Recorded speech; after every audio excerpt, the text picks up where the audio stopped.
welcome to the Kongversation. I'm Hyle Russell. And I'm Malik. Malik! Hello, everybody. It's me again. Welcome back to the Kongversation, Malik. How you been? Oh, I've been pretty all right. I've just been busting my butt making some Did You Know Gamings behind the scene and a bunch of other crazy things. But, that's as is the norm. I can't wait because I always enjoy what you bring to Did You Know Gaming because you usually sneak in a relevant factoid that our community would be interested in. Well, I've been mostly just doing the editing, but when I step into the writer's chair, I like to, throw you guys a bone every now and then. Oh, I appreciate. This isn't quite right that these guys said it first, but I'm like a senior guy there. I appreciate the table scraps. Least I can do, literally.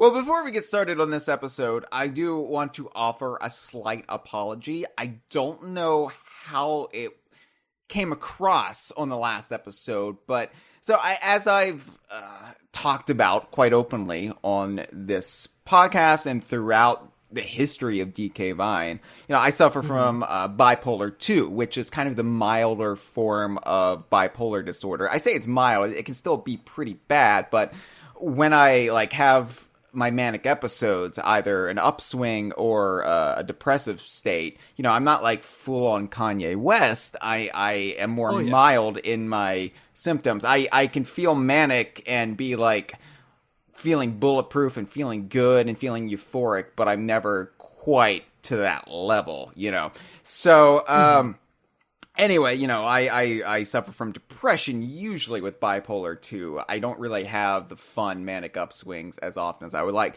So anyway, I just say this because usually when I have a real bad bout of depression, it happens. It like sort of creeps up on me and I'm not hit with it all at once. So, actually, during the last episode of the Kongversation, the Women of the Donkey Kong Universe episode I did with Gibbon and Courtney, about 2 hours in, 2.5 hours in, somewhere around that, I just fell into the abyss. And I could feel myself tumbling down into the darkness of depression.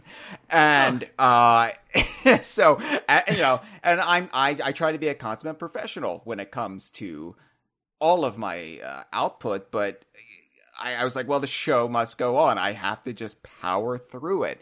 But it was hard, and I don't know if that came across, if I suddenly sounded disinterested or aloof or just wanting to be done with it. Well, that was the reason. And so, you did very well. Well, thank you. I don't bring this up like looking for sympathy or anything. It's something I live with. It's a part of me, but it does make doing anything for DK Vine a chore when I am this down and out. I didn't get out of bed most days this week. I was just completely in my shroud of sadness. And so it makes, DK Vine a perilous thing because intellectually, like, I know, hey, this is just my brain chemistry. This is nothing. This is like, I will get through this as I always have. But emotionally, you're not feeling that. You're feeling like, oh, wow, I'm a piece of shit. Everybody hates the stuff I do. Oh my God. Nobody likes me. All my friends are barely putting up with me. I'm just a piece of trash, and I should just crawl into a gutter and die. So I say that. I have those days too, Hyle. I want to be open about it because I feel like, mental health, for as much as we have progressed over the last even decade, it's still stigmatized. You're still supposed to find virtue in, well, have you just tried being happy? Have you just tried not being sad? Tried that. Yeah, so, it happens, and it usually doesn't happen in the middle of the conversation. So I would like to apologize to everyone, my co-host and the audience, if that was perceptible. I'm still feeling pretty rough right now, if I'm honest. I think I can turn on the adrenaline just long enough to discuss some Jinjos, because the way I see it, what better topic for the Donkey Kong universe to discuss when we discuss the bipolar, nature of Jinjos and Minjos, when I too am feeling at my lowest point. So anyway, off we go. So here we go. Let's see if we can do this. I'll help you. Oh, thank you. Yeah, it's you will be the Jinjo to my Minjo, and together we will present a complete history of this topic. First, though, did want to hit up some due diligence. So, at my lowest point this week, I was like, "Oh God, our YouTube channel is a disaster. Oh God, nobody watches our videos. The YouTube algorithm has completely hosed us. Oh my God." You think that's bad? I have 2 channels where I worry about that every single day.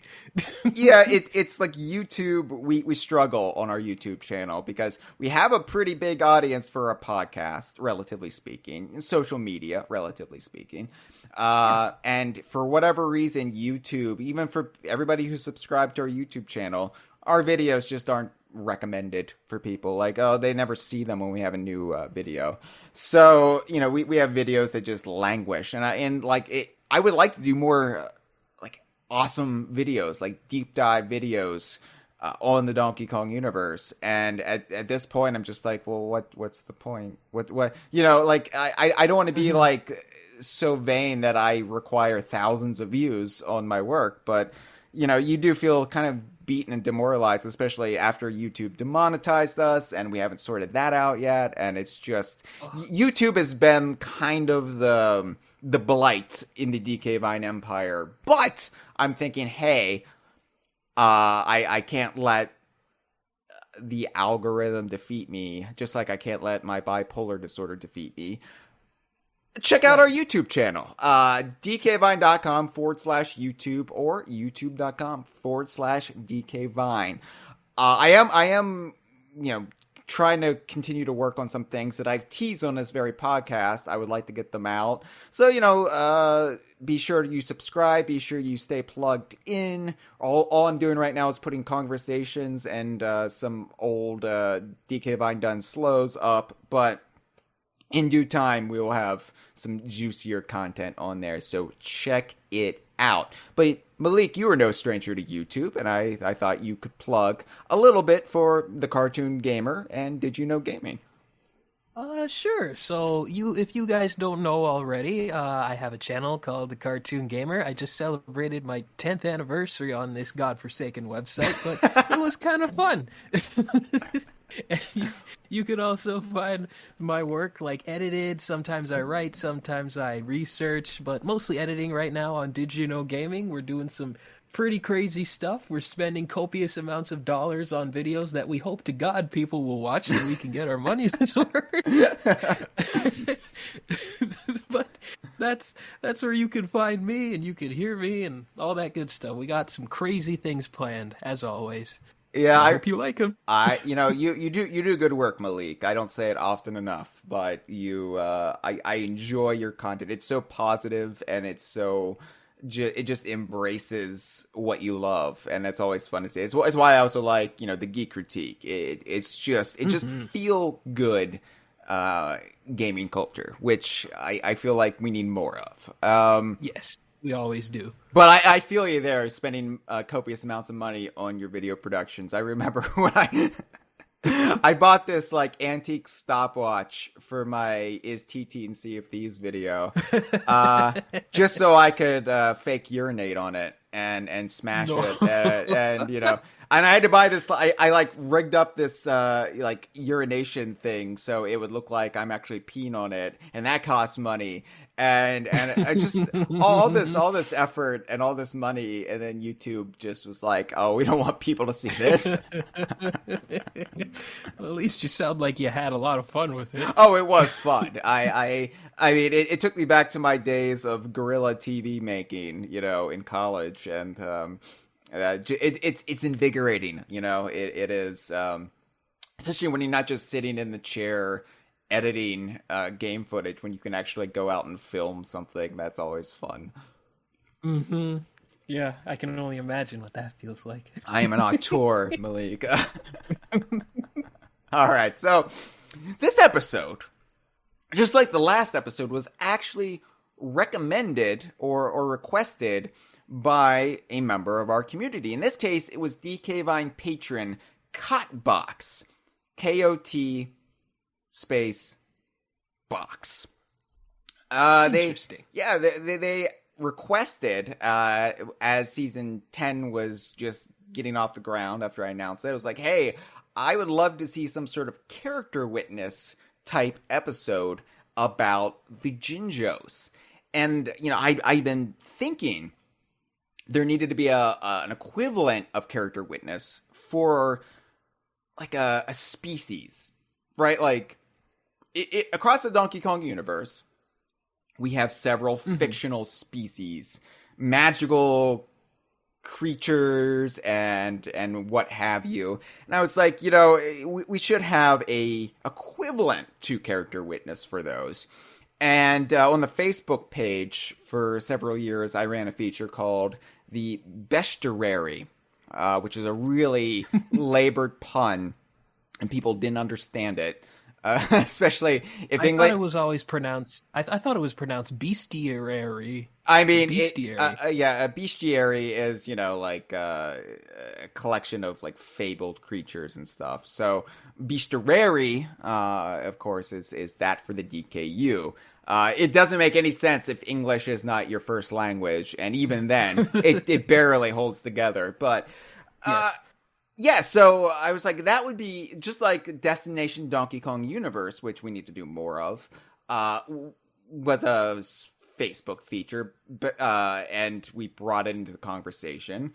So too, can we bring this into the conversation and celebrate just these deep dives on the fictional creatures? And, maybe sometime we'll dive into some of the real creatures that are kind of fictionalized in the Donkey Kong universe. And Copbox recommended Jinjos, and I was like, yeah, I want to talk about Jinjos. I would love to talk about Jinjos. And I was like, I bet Malik would like to talk about Jinjos too. let me ring up Malik and see if Malik's free. You were right.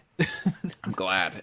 So I'm up for whatever. But yeah, Jinjos, any day of the week. We did get some calls for this episode, and if you would like to call in to the DK Vine hotline, you can dial 1-202-630-VINE. That's 8463. And we usually, announce the episodes a day or so before we actually record. So if you're plugged into our Patreon, if you're plugged into social media, follow DK Vine on Twitter or Facebook, you will see the episode announcement, and then you can call in, leave a message with your thoughts, and you can kind of steer us to where you would like to hear us ruminate on and discuss. And we got some of those calls. Actually, the first one isn't a call so much. It's a message that was sent over Patreon. So this is from DJ Cat. And DJ Cat says, "Oh, hey, I tried to call in but couldn't get through. So here is my message." I'm not sure. I think DJ Cat's in Australia, so I don't know if there was some sort of international hang up there with the hotline. But sometimes there's blips, if you can't get through, I am perfectly fine if you drop a message to me somehow, and I will usually read it. So here we go. Hi, Kongversation. So today we are talking about Jinjos. I've always loved the Jinjos for being actual characters and not just another object to collect. The kind of thing Rare would do often is find a way to put character into what would otherwise feel like just another thing to collect. Instead of collecting, you are actually saving the Jinjos, so it feels more important. Another thing I like is that in Banjo-Kazooie, they remind me of two other great things from the 90s. Power Rangers and Captain Planet. They have 5 individuals of different colors who, when their powers are combined, can bring something more potent than the 5 of them individually. I remember when I first beat Banjo-Kazooie in 1998, and 10-year-old me thought the Jinjinator was possibly the coolest thing ever. That boss battle was quite difficult, but damn, getting to see the Jinjinator is such a good reward. Another great thing is how they kept getting more interesting in subsequent games, like learning of their village, just the other side of the mountain, and how they live in houses and are also not immune to death, as seen by the digger tracks that go right through one poor family's house. And then they get even more interesting with the backstory in Grunny's Revenge. Anyway, the Jinjos have always been fascinating and are still a source of intrigue, and I can't wait to find out more about them again one day. And hopefully you'll find out more about them on this episode, because hopefully we'll turn over some rocks that they've been hiding under. Hopefully we'll... or been crushed under. Yes, hopefully we'll stumble upon some errant bit of Jinjo lore that you haven't considered. Because, you know, the Jinjos are... they've got a deep history, deeper than one might think. And unless you've actually played every single appearance of the Jinjos, you will have missed something. And some of it is quite subtle, Malik. So I feel confident we are going to not have the last word on the Jinjos, but I think we're going to satisfy every Jinjo itch someone might want to scratch. Yeah, well, I don't know everything about the Jinjos, so this should be interesting for me, too. You know, honestly, when I was getting this episode ready to go, I was relearning things that I'd forgotten about or just kind of glossed over, and I was like, well, okay then. That's good to know. I feel more simpatico with the Jinjos now than I have in a long, long time, which is good because we have more Jinjo merchandise than ever before. We have those Fangamer plushes. You can get the 5 original colors from Banjo-Kazooie. You've got the U2's figures, which they come in randomized colors across the spectrum from Kazooie and Tooie, I believe. And you can even have the Jinjinator as a plush. So it stares at you while you sleep. Yeah, no, you can turn on its eyes and it glows. Oh, God. Yeah. Who gave that the okay? One night I turned on the eyes for a social media post and I forgot about it and I went to bed and then I came into my DK Vine office the next morning and it was dark inside and the piercing red eyes were still shining through the office and I was like, oh my God, it's a chupacabra. What? I mean, all my goats did get sucked, so whatever. K Rico. Anyway, so I just remembered. I'm sorry it took so long to remember. All right, why don't we go ahead and play the first call, not counting DJ Cat's attempted call that was transcribed, and okay. we'll see what rocks we find the Jinjos buried under. Let's see. Hi, this is Brisket, long-time listener, first-time caller. I just wanted to call to give my 2 cents about Jinjos. I love them. They're delightful. They're cute. They're adorable. They're just mysterious enough to pique the curiosity. You know, as a kid, I always sort of wondered, what's the deal with them? And then Banjo-Tooie, elucidated that a little bit, but there's always the question of, what's the deal with the Jinjinator? What's the deal with et cetera, et cetera? And perhaps an unpopular opinion, I've always been a big fan of their redesign in Nuts and Bolts. It's nowhere near as drastic as many of the redesigns from Nuts and Bolts. It's similar to the original, and it's very evocative of the chunky 64-bit model, which is neat. But it's just cute. It exaggerates the features nicely. It's just a neat cute little redesign. I apologize for the tangent. I also wanted to call. I wanted to just in regards to something that was said in the previous episode, the women of DKU. Someone mentioned that they hope that if indeed the Kremlings ever return in a big way, it'd be nice to see them treated with a similar approach that the Paper Mario games treat the enemies, insofar as they're not inherently loyal to K. Rool just because they're that species. It'd be neat to see some that are neutral who are allied with the Kongs. And I agree. That would be fantastic. I'd love to see that. I just wanted to call in to note that an interesting tidbit about the recent Paper Marios is that has actually been stricken from the continuity.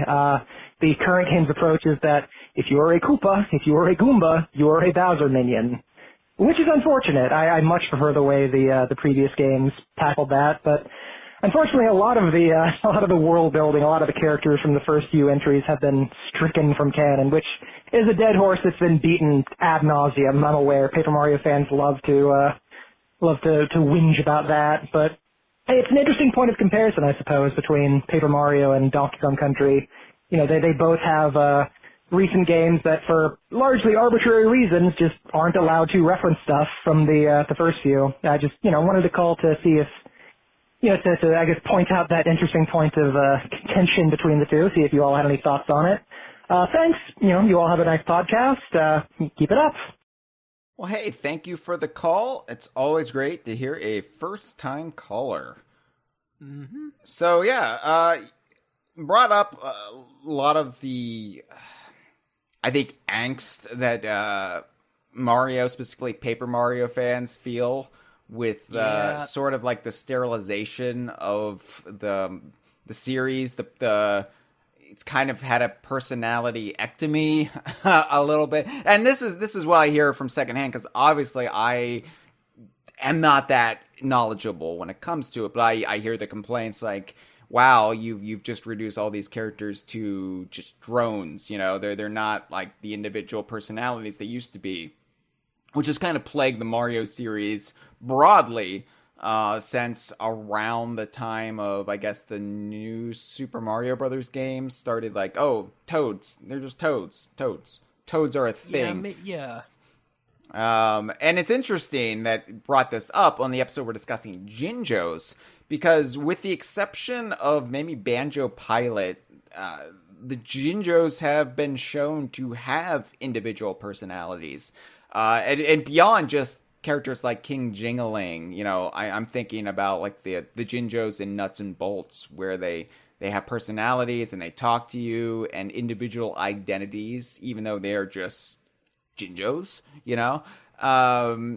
Mm-hmm. It's something that I feel like Rare has always done well, especially compared to Nintendo, and Nintendo's actually regressed in many ways and gotten worse about it in the last decade and a half. But yeah, they keep finding new ways to be more boring. Yeah, I feel like they're so hung up on the iconography of what Mario is supposed to be that they're afraid to make it interesting, Or like someone tries to branch out and someone higher up is like, you're not doing that. No, yeah. Toad is Toad. That's it. His name is not Timothy. It's Toad. They're all Toad. They're no mushroom retainers, mushroom people. No, they're all Toads. Well, what about Toadsworth? Doesn't exist. Retainers? Doesn't exist. Yeah.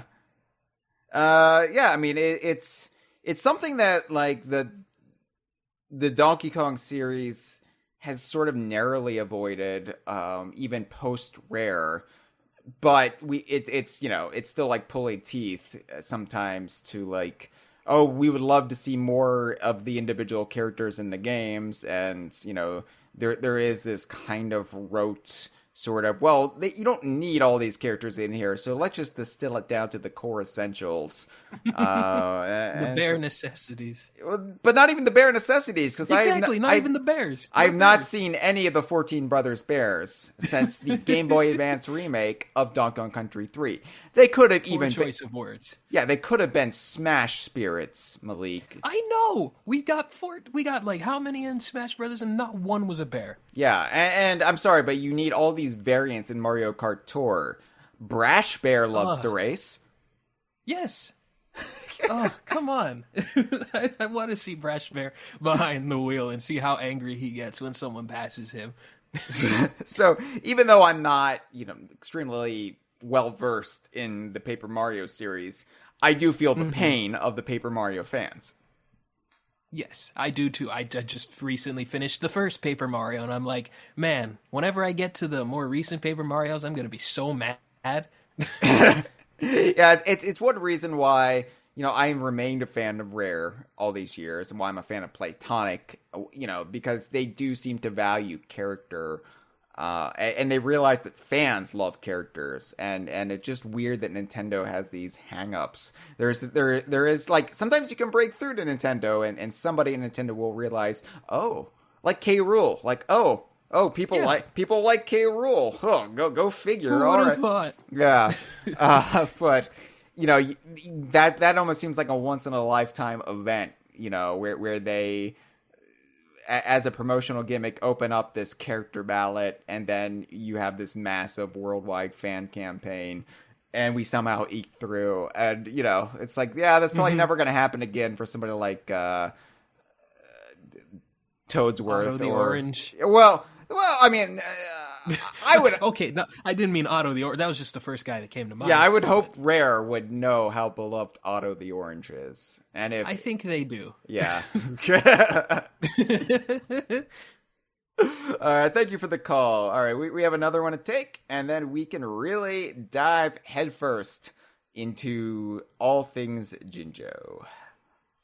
Hey, DK Vine Hotline, it's Ray Day Pinball calling in about the Jinjo episode.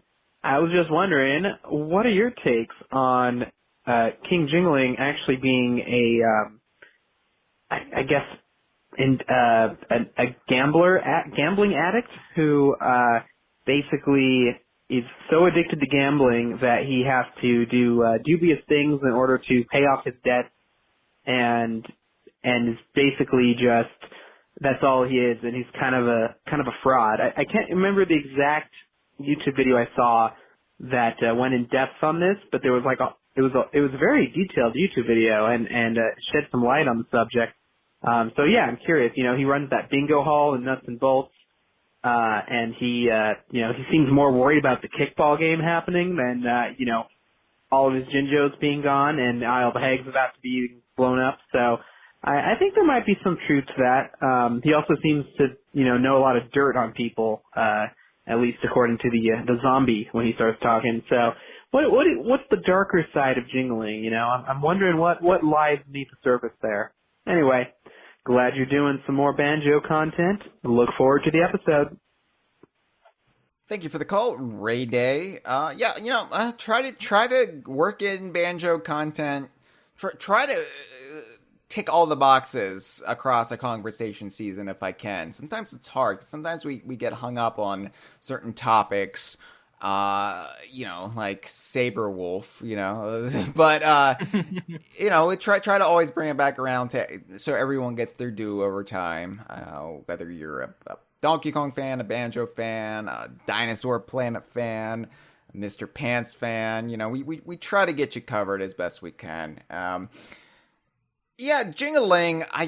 I'll be getting into Jingling, obviously, in just a bit here. But I think that most Rare characters are never presented as infallible, right? There's always this kind of dubious nature to them, where they always have this side hustle going on, or they always seem to have some ulterior motives. They never seem to be fully in control of their own life.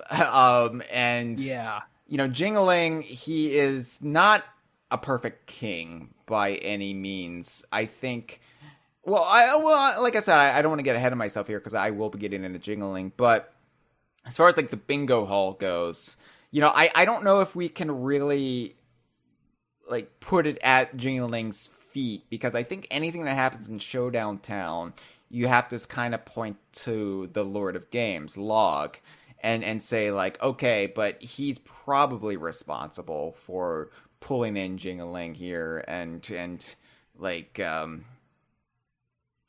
don't know if he would have told him, hey, I want you to put this Jinjo bingo hall in Showdown Town, but it's like, hey, do something. And that was Jingling's idea. I mean, so much of Nuts and Bolts is like, okay, but it's really Log's machinations, and also then within the worlds, they're all playing parts, so there's kind of this level of artifice and forced servitude throughout Nuts and Bolts that I wouldn't really shame Jingling for that. Now, Grant, he is more worried about the kickball game in Banjo-Tooie than he is actually getting the Jinjos back just so they can be safe. he knew that Banjo and Kazooie were going to try their best, and I mean, they did it, right? Yeah, but he had nothing to worry about. Yeah, I guess. He doesn't seem that broken up about the Great Jinjo family, but...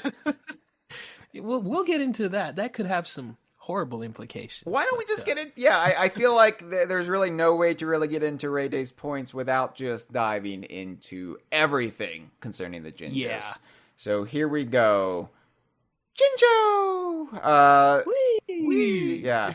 So... I can't go too high or I'll peak the mic. Yeah, I know. It's a problem. People don't realize if they don't work with the microphones often that it's so fragile. Yeah. And so, sometimes when I'm editing these, I'll see like, oh, I peaked it right there. Damn it. And at least I have this filter. Like in the early seasons, I will always pop my P's. And now I have the filter, so I don't do that. But I still peak because my voice, sometimes I just scream. And you do okay. It's pretty smooth sailing from a listener perspective, I think. Well, that's... as long as you don't have the volume 100%. Yeah. Yeah, no, never listen to the conversation at maximum volume. I should put a warning at the beginning of every episode. Like, if you're listening, I would recommend maybe halfway, or less, depending on the circumstances. Yeah, you'll blow out your eardrums for sure. Yes.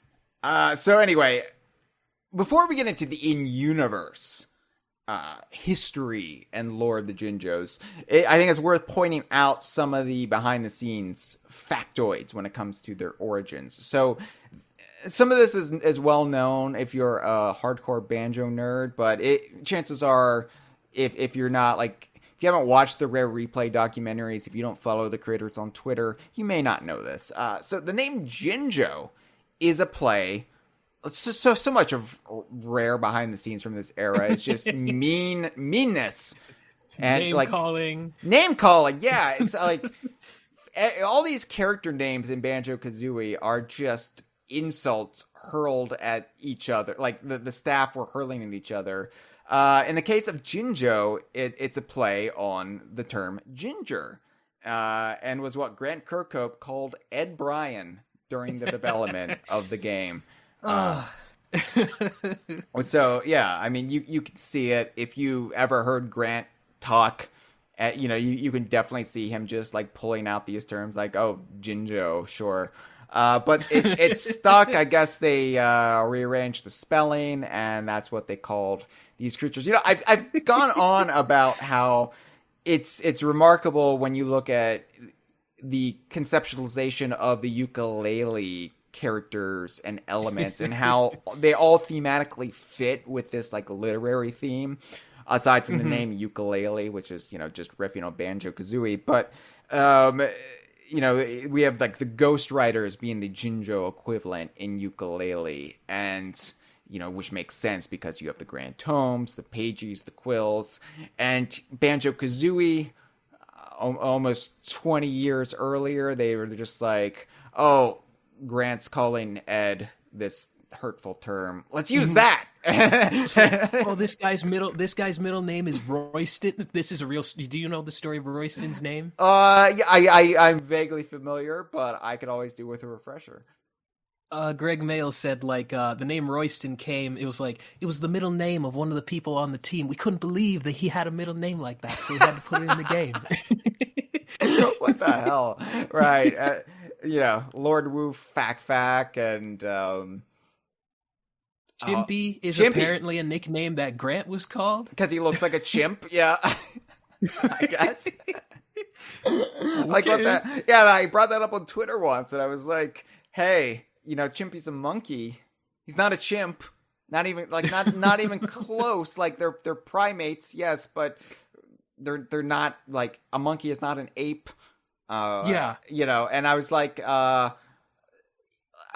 was like just gently like poking fun at the creators, and I was just like, explain yourself, and they like very straight faced were like, it was Grant's nickname. I was like, yes, but you applied it to a monkey. You should have made him a chimp. But you just, I guess, you're on a time crunch and you just tweak the Diddy Kong model, and there you go.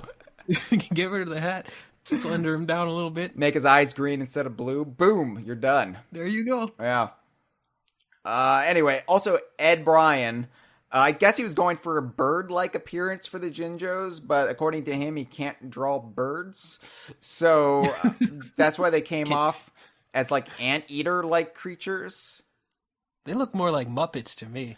They look like lots of things to me, Malik, and I don't know how familiar you are with this. So there is a 1983, I would say cult classic, but it's not even that. It's a piece of trash film called Pod People. And the only reason anybody knows this film was that it was, I think, during the third season of Mystery Science Theater 3000. It was one of the episodes that they watched, and it was one of the first episodes released on home media. They did a VHS release of it, and then it came back around on DVD. So a lot of people saw this, and so it's the first time I'm seeing it. Yeah, it was very popular in like the stoner college dorms of the 90s. And anyway, in the movie Pod People, there is this little alien creature who is nicknamed Trumpy. Oh, nice. And Trumpy, to me, looks almost like exactly like you would imagine a Jinjo would look in live action if you just if you shaved Trumpy down a bit, like made his fur shorter, and we got the long snout, this like vaguely mammalian kind of appearance, but this weird alien like quality to it. I think that's what a Jinjo would look like. Trumpy. I don't. Oh, really? I don't see it. Okay. How about like an aardvark? Okay. Well, how about this?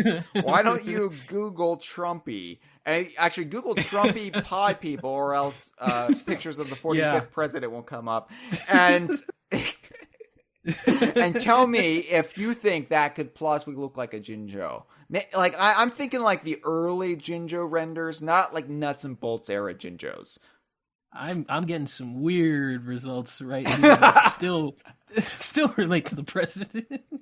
All right, well, the famous quote that was commented on by Crow T Robot in that episode was, "Trumpy, you can do stupid things." And so I always think of Trumpy when I think of Jinjos. Anyway, interesting. Yeah.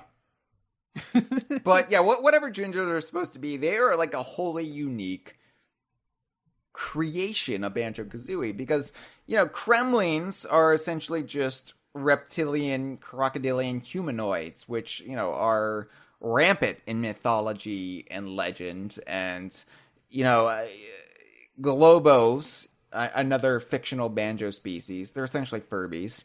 And, but Jinjos are, I think, you see like a plush toy of a Jinjo, and you're like, hey, that's a Jinjo. There wouldn't be any question about it. So, hey, it's the Pod People. Yeah, hey, Trumpy. Oh my God, someone made one. Yeah. They're vaguely magical. So, Trumpy, you can do stupid things. Well, these are the stupid things Jinjos can do. Because they are like this magical species. But what kind of magic they employ, I feel like it's entirely left to plot device. And the rules have never been established. This is what Jinjos do. It's more like, we're going to have Jinjos do this in this game, and yeah, you just didn't know Jinjos could do it until this point. And you're like, yeah, makes sense to me. Like, they've kept it purposely vague, so I feel like Jinjos are one of the more elastic DKU species. Because again, going back to Kremlings, if a Kremling suddenly, took off its head and said, and, kicked its head, but the head was still talking, it's just like, oh, I'm Headless Cadaver, the new Kremling. This is what we do. We just Cadaver. That's great. I like that. Yeah, with a K. With a K, yeah. But you'd be like, that feels stupid. A Kremling shouldn't be able to do that.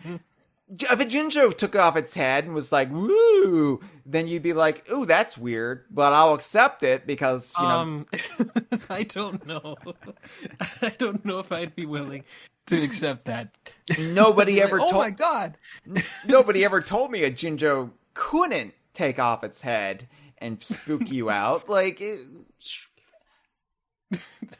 because, like, let's look. Like, so in Banjo-Kazooie, they have the power of flight, right? Yes. And teleportation, because when you rescue them, when you free them from the binding of Gruntilda's magical spell that kind of keeps them in place, because they're saying, help, help, and you go over and you rescue them, and then they can suddenly fly around, and then they disappear, so they can teleport.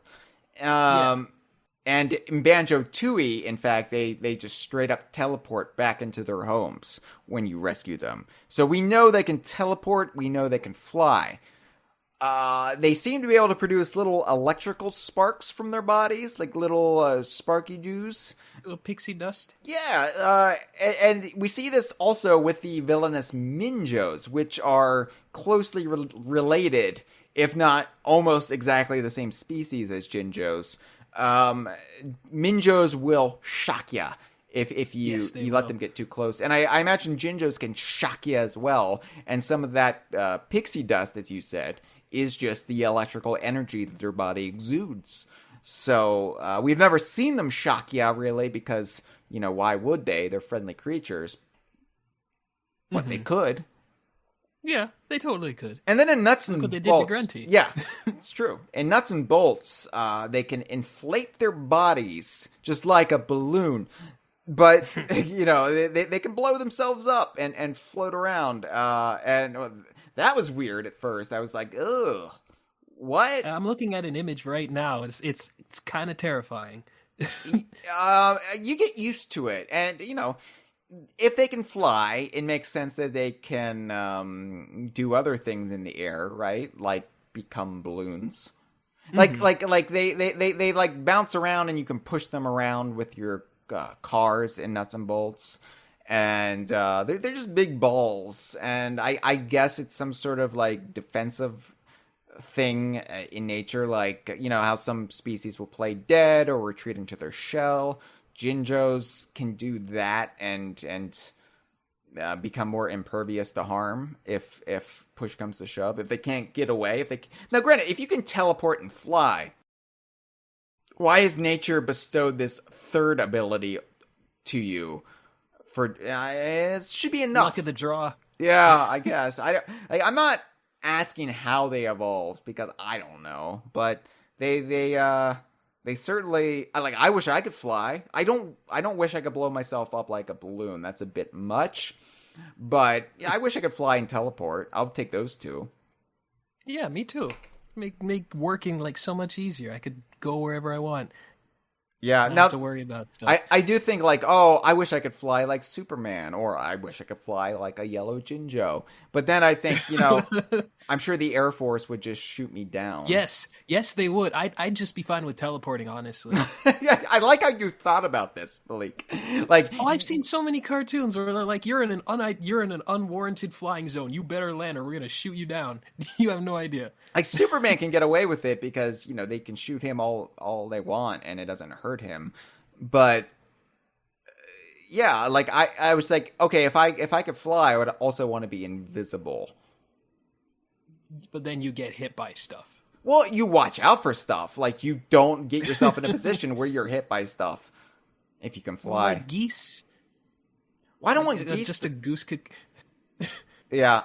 So, like, speaking of birds, speaking of what Ed Bryan was originally going for, and geese. Speaking of what he can't draw, right? Apparently, I've got my front door right now. There's a wreath and a bird. Being spring, a bird built a nest in it, and they've laid eggs in it. And now I have a bird family living on my door, so I can't use my door, or else I'll scare them. So I have to like go in through the back door, and I just say this because my life is just ever more complicated, and now like all of a sudden I'm worried about this bird family that's living on my door, and how did I get here, Malik? Like, do you know what species they are? They're not Jinjos. I've checked. Well, of course. But I always check to see if they're Jinjos first and foremost. I don't know how to follow up from that, but I hope those birds leave you alone soon, Hyle. No, I want them to have a happy life, and if I can provide that for them, I'm willing to take the hit. I'll crawl through my window if I have to. I'll crawl through the window for the not Jinjo. Yeah. I'm sorry. I'm trying to be spontaneous with the rhyming and the improvisation. It's kind of 50-50 with me.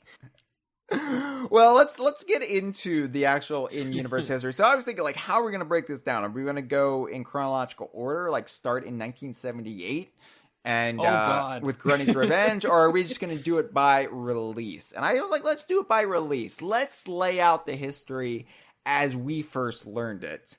Like yes, from 1998, from the release of Banjo-Kazooie. And, Jinjos, obviously what comes to mind is that Banjo-Kazooie VHS that Nintendo Power and Toys R Us mailed out with John Lovitz as the narrator. And, because he refers to Jinjos as cute little whatevers. And that just stuck with me. That just description, like John Lovitz doesn't know what they are, so he's just going to call them whatevers. Well, no, I don't know if the knowledge of that Banjo-Kazooie VHS narration that he was paid handsomely for has stayed within John Lovitz's brain. Like, I don't know if he's just ever like sitting in his big comfy chair with a glass of cognac in his hand, sipping it in his bathrobe, and he's like, "What are Jinjos? What are Jinjos? What are these things?" I don't think he's ruminating on it quite like we are, but we don't know. In my perfect world, yes, he's constantly haunted by those 12 minutes he spent recording that. And, but cute little whatevers, like that just perfectly sums it up. Because, what are they? They're just Jinjos. They're a fictional species. But Banjo-Kazooie is their most iconic appearance. And, of course, in that game, they appeared in simply 5 different colors. One of each color in every world. You had blue, green, orange, purple, and yellow. That's alphabetical, too. That's how OCD I am. I had to alphabetize the colors. Wait, didn't yellow? Oh, never mind. Right. Y is the last one. Y, sorry, I'm yes. thinking of the rainbow. I'm thinking of the rainbow. Roy G. Biv. Yeah, I was like, wait, no, yellow would come first, right? Did you know that Roy G. Biv was the middle name of someone who worked on Banjo-Kazooie, and they give him so much shit for it? We're just waiting until Everwild comes out. It's one of the little salamander creatures, the salamander babies. It's just, that's Roy G. Biv, that one right there.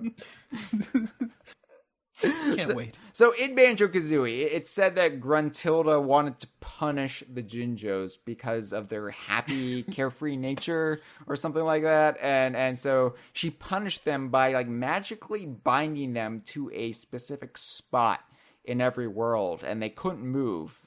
They could wave around their arms, and they could talk. They could say help, but that's all they could do. They couldn't walk. I guess they could breathe. They could probably, soil themselves a little bit. I suppose so. Yeah, but they couldn't. They wouldn't be able to eat unless like a bug flew in their mouth, or like somebody like broke off pieces of bread and like threw it at them. Yeah. Yeah, they're like confined to a little corner. There's like invisible walls or something. But considering, the length of Banjo-Kazooie, I don't think it's supposed to be much longer than a day, according to 2D's dialogue near the end. So I don't think like they were ever at risk for starving to death. No, but I mean, it's interesting. Like, what would they have done? Would a Jinjo like eat its own arm to survive? I always, I thought maybe Jinjos are the kind of creatures that don't really need to eat if they don't have to, but they will, like, out of pleasure, So, wait. So they don't need sustenance. They just have this limitless reserve of energy. Because according to the manual profile, which I'm reading on the Jiggy Wiki, the Banjo-Kazooie Wiki, or the Jiggy Wiki, they're spirited creatures. So maybe they don't really need to eat unless they want to, you know? Maybe they absorb nutrients through their skin. They like filter feed or something. Yeah, maybe photosynthesis. I mean, Jinjos can be whatever we want them to be, right? You like we were just saying, you can invent a new attribute for Jinjos in the next Banjo game, and we'll all just be like, huh, I guess so. So, sure, yeah.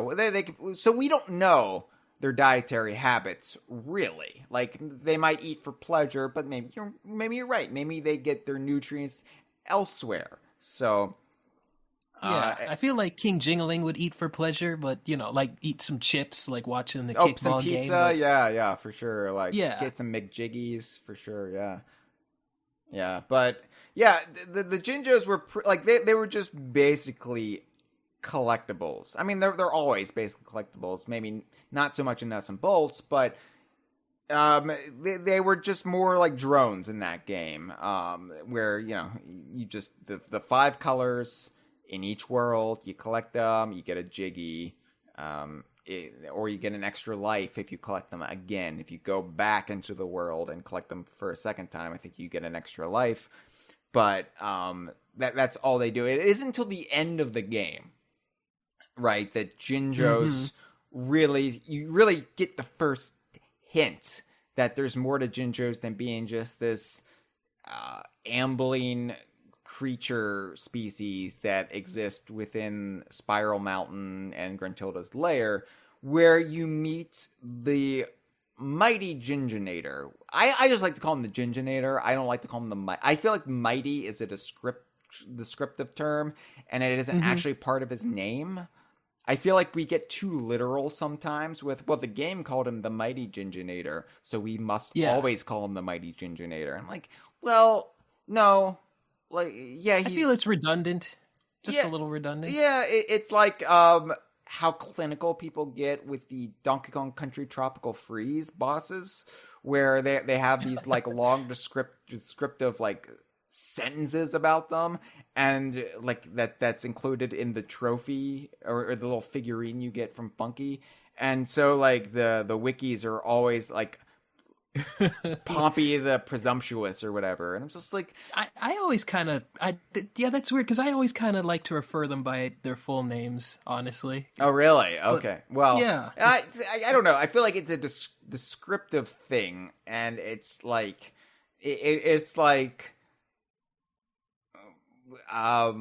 Vladimir the Terrible, right? Like it's like, yeah, but that's not, the Terrible isn't really his name. He just is terrible. Yes. Right. So, sorry, didn't mean to get political.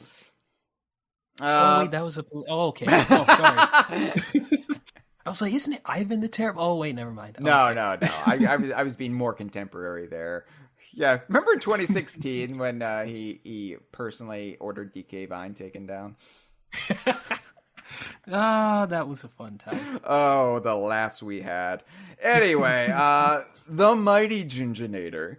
It's weird that the very first individualistic Jinjo we meet is a riff on the Terminator. Like it feels very much of the 90s, right? To have like this parody character. Before that was kind of rote, before it was kind of played out. I remember, do you remember the Clay Fighter games? Yes, I do. Yeah, the second Clay Fighter was called C2 Judgment Clay. And it had a Terminator parody that was like the Energizer Bunny, but the Terminator. And I don't know much about Paper Mario, but I remember C2 Judgment Clay. And God, this is why when I'm at my lowest points, I'm like, wow, people really do hate me, right? How could they not? No, but I feel like the Jinjonator, like, I don't know, it feels more of Conker than it does of Banjo, right? To have like that sort of just one-to-one movie parody. And he's not really like a Terminator parody in that he doesn't speak in a thick Austrian accent.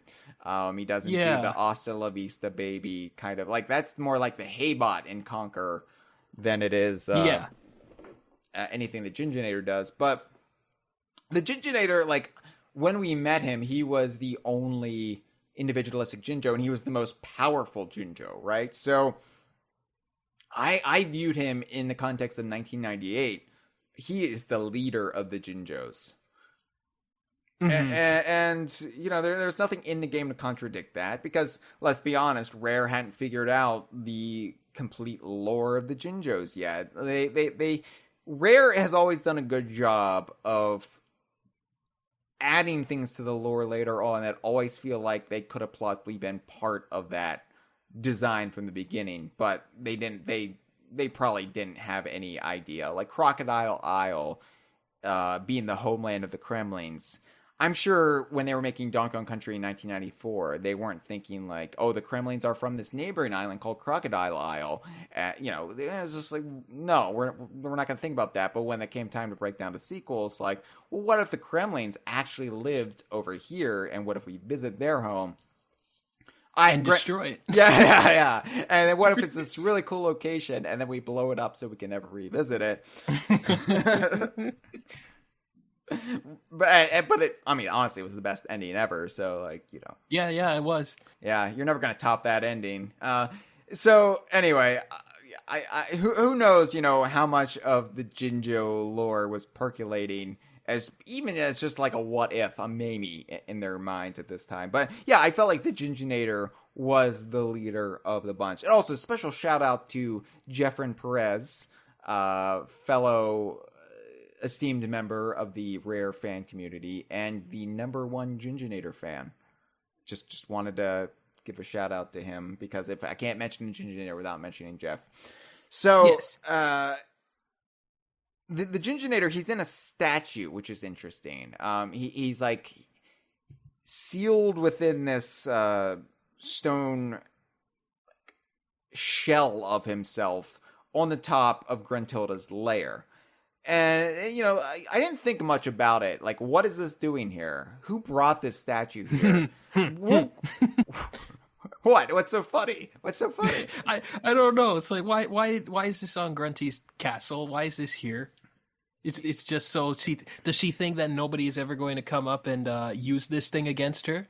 Is she that confident? So we're gonna like the perils of doing this chronologically. Sometimes we're gonna have to table a discussion and come back to it because I feel like with the Jinjonator, we know more later on that would help retroactively explain what the Jinjonator is doing there.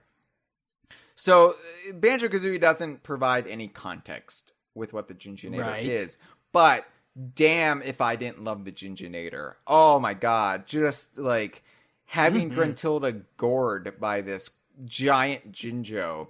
I you know, say that thematically Banjo-Kazooie doesn't hold together as well as maybe Yooka-Laylee does, just because of all the divergent ideas that are just kind of coexisting. But I do like that the Jinjos are what ultimately defeat Gruntilda with Banjo-Kazooie's push.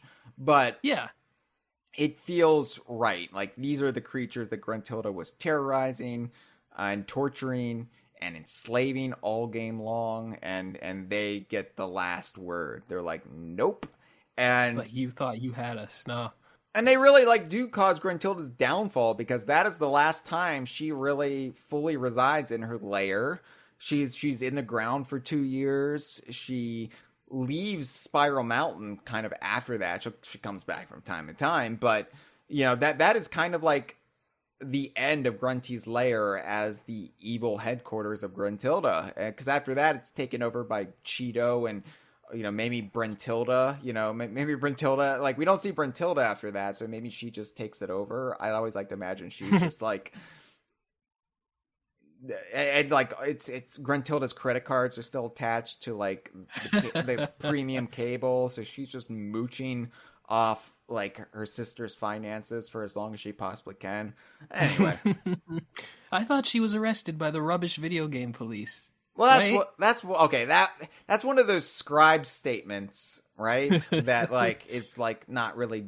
It's like can't really Sometimes be viewed as canon. sometimes not. Just like Bumper's in jail, absolutely. But absolutely. that one, I don't know.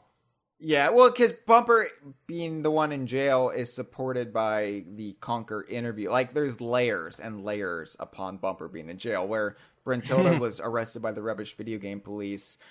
Yeah, I like to imagine Brentilda's living the high life. She and Cheeto are just laughing it up every night over how they've taken over the mountain. Of course, maybe the Jinjos, some Jinjos at least, have moved back in. So let's get further into the history with what Banjo-Tooie established. So Banjo-Tooie really expanded what we know of the Jinjos. This was my first introduction to the Jinjos because I played Tooie first. So yeah, it was. You've said this before, and I can't fathom how you could have played Tooie first. Like, it seems so inconceivable to me that Tooie in so many ways just feels like it, and the continuation, like, and then this happens, and you know, with everything, with the story, with the worlds, with the moves, like, it's just picking right up sort of where Banjo-Kazooie left off. And so I admire that you did it, like, and you enjoyed it, you know, and that it wasn't just this impenetrable slog. Well, I mean, the frame rate helped with that, but I still managed to get through. Wow, you sound like an IGN review that I was bitter about in 2000. No, I'm like, okay, a quick thing about frame rate. I've always said that when frame rate slowdown happened in video games, I always thought it was cool because it was usually happening when frantic stuff happened, like explosions everywhere. I used to think it was like an action movie and everything went slow-mo, like, oh, like you're jumping through explosions and everything's chugging. But Tooie, like, I still love Tooie, and I just haven't gone back to it on the N64 version, but I feel like I want to give it another shot. But yeah, Tooie, I loved Tooie, and I managed to get through that game. It took months and months and months, but it felt so good by the end. But yeah. In the live stream, Cameron is saying he also played Tooie first, which you go. I remember that now, Cameron, because and you liked the band and Witchy World. The only reason I played Tooie first was because when I got my N64 from my friend, that was the only Banjo game he had, so I was like, well, I guess I'll just play Tooie first. I wonder when and if Tooie appears on Nintendo Switch Online. Here's hoping, but I wonder if anybody will like eventually play Tooie first. Like that will like provide the opportunity for a whole new generation to play them out of order. Just like us, because I think there's perks to that, where it's like, wait, so like when you play a game series in the wrong order, and then you go back to earlier games in the series, and you see like story events, you're like, so that's how this happened. Oh, that's why Grunty is a skeleton. Or it's like, oh, this is why this is the way this is, or this is what this character looked like 2 years ago. It's a weird kind of feeling that you only get from playing things in the wrong order. I can't do that. Like, if I don't play the first entry of a video game series, I just don't play it. Like, I'm just like, well, that's dead to me. That doesn't exist. I'll never get into that series. And that's partly because my OCD, especially when it comes to video games. But with other stuff like movies and TV, I can generally just hop in. Like the MCU, I got into it like really with like the third phase, and then I went back and watched the movies that weren't as good, and I was like, oh, so that's what that's about. Okay. And I quite enjoyed that experience, but I can't do it with games. And I think because games for me are such a personal kind of experience, like I put so much of myself into them that it's hard for me to jump into a universe mid-story, which is why like the DKU became like my bedrock, because I got into Donkey Kong Country, really like the onset of Rare Shared Universe. I got into it at the ground floor, and I feel like I can just live in that world, and I can't like Kirby. I can't get into Kirby. Like I played the first Kirby, but then I didn't play like not the first Kirby, the first NES Kirby.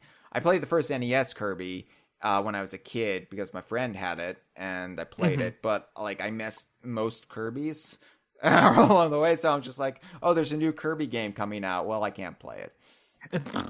Well, there's not like an ongoing plot, but no, because look, you see how much nuance I squeeze out of the DKU, out of Donkey Kong, out of Banjo. You see, like, every little detail, every little drip and drab, I lap it up, Malik. And so I'm sure there's a plethora of stuff that my mind would catch with Kirby that I wouldn't be able to appreciate. And so you say, yeah, there's not much story, but for me, there would be a mountain. There would be a mountain out of that molehill. So, right. Yeah, I get that. Where were we? We're Banjo-Tooie. So that's where. Yeah. So Banjo-Tooie introduced like 4 to 5 more Jinjo color variations than we'd seen in Banjo. 45. I'm joking. That's a stupid joke.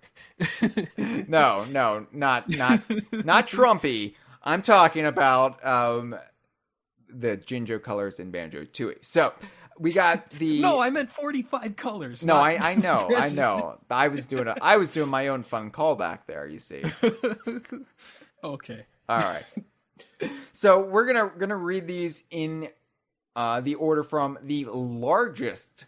So okay. So first of all, let me explain. So they changed up how you collect the Jinjos in Banjo-Tooie. So essentially, like they're operating the same. Like they're stationary. Banjo and Kazooie have to find them and touch them, and then they're freed. In this case, I don't think it's that Gruntilda magically bound them to a space. It's that when she and her sisters were rolling back through Jinjo Village after leaving Spiral Mountain in their digger module, she basically bulldozed through Jinjo Village, or Minjello or Blobelda did, whoever was actually driving the thing. Yeah, maybe they all were. Maybe they took turns, right? On a long car trip, it's just polite to take turns. Like, I'll take this shift, you get some sleep. Yeah. But they completely bulldozed one Jinjo house. They kind of nicked some others. They created this big ruckus. And it was basically, and I don't want to be glib.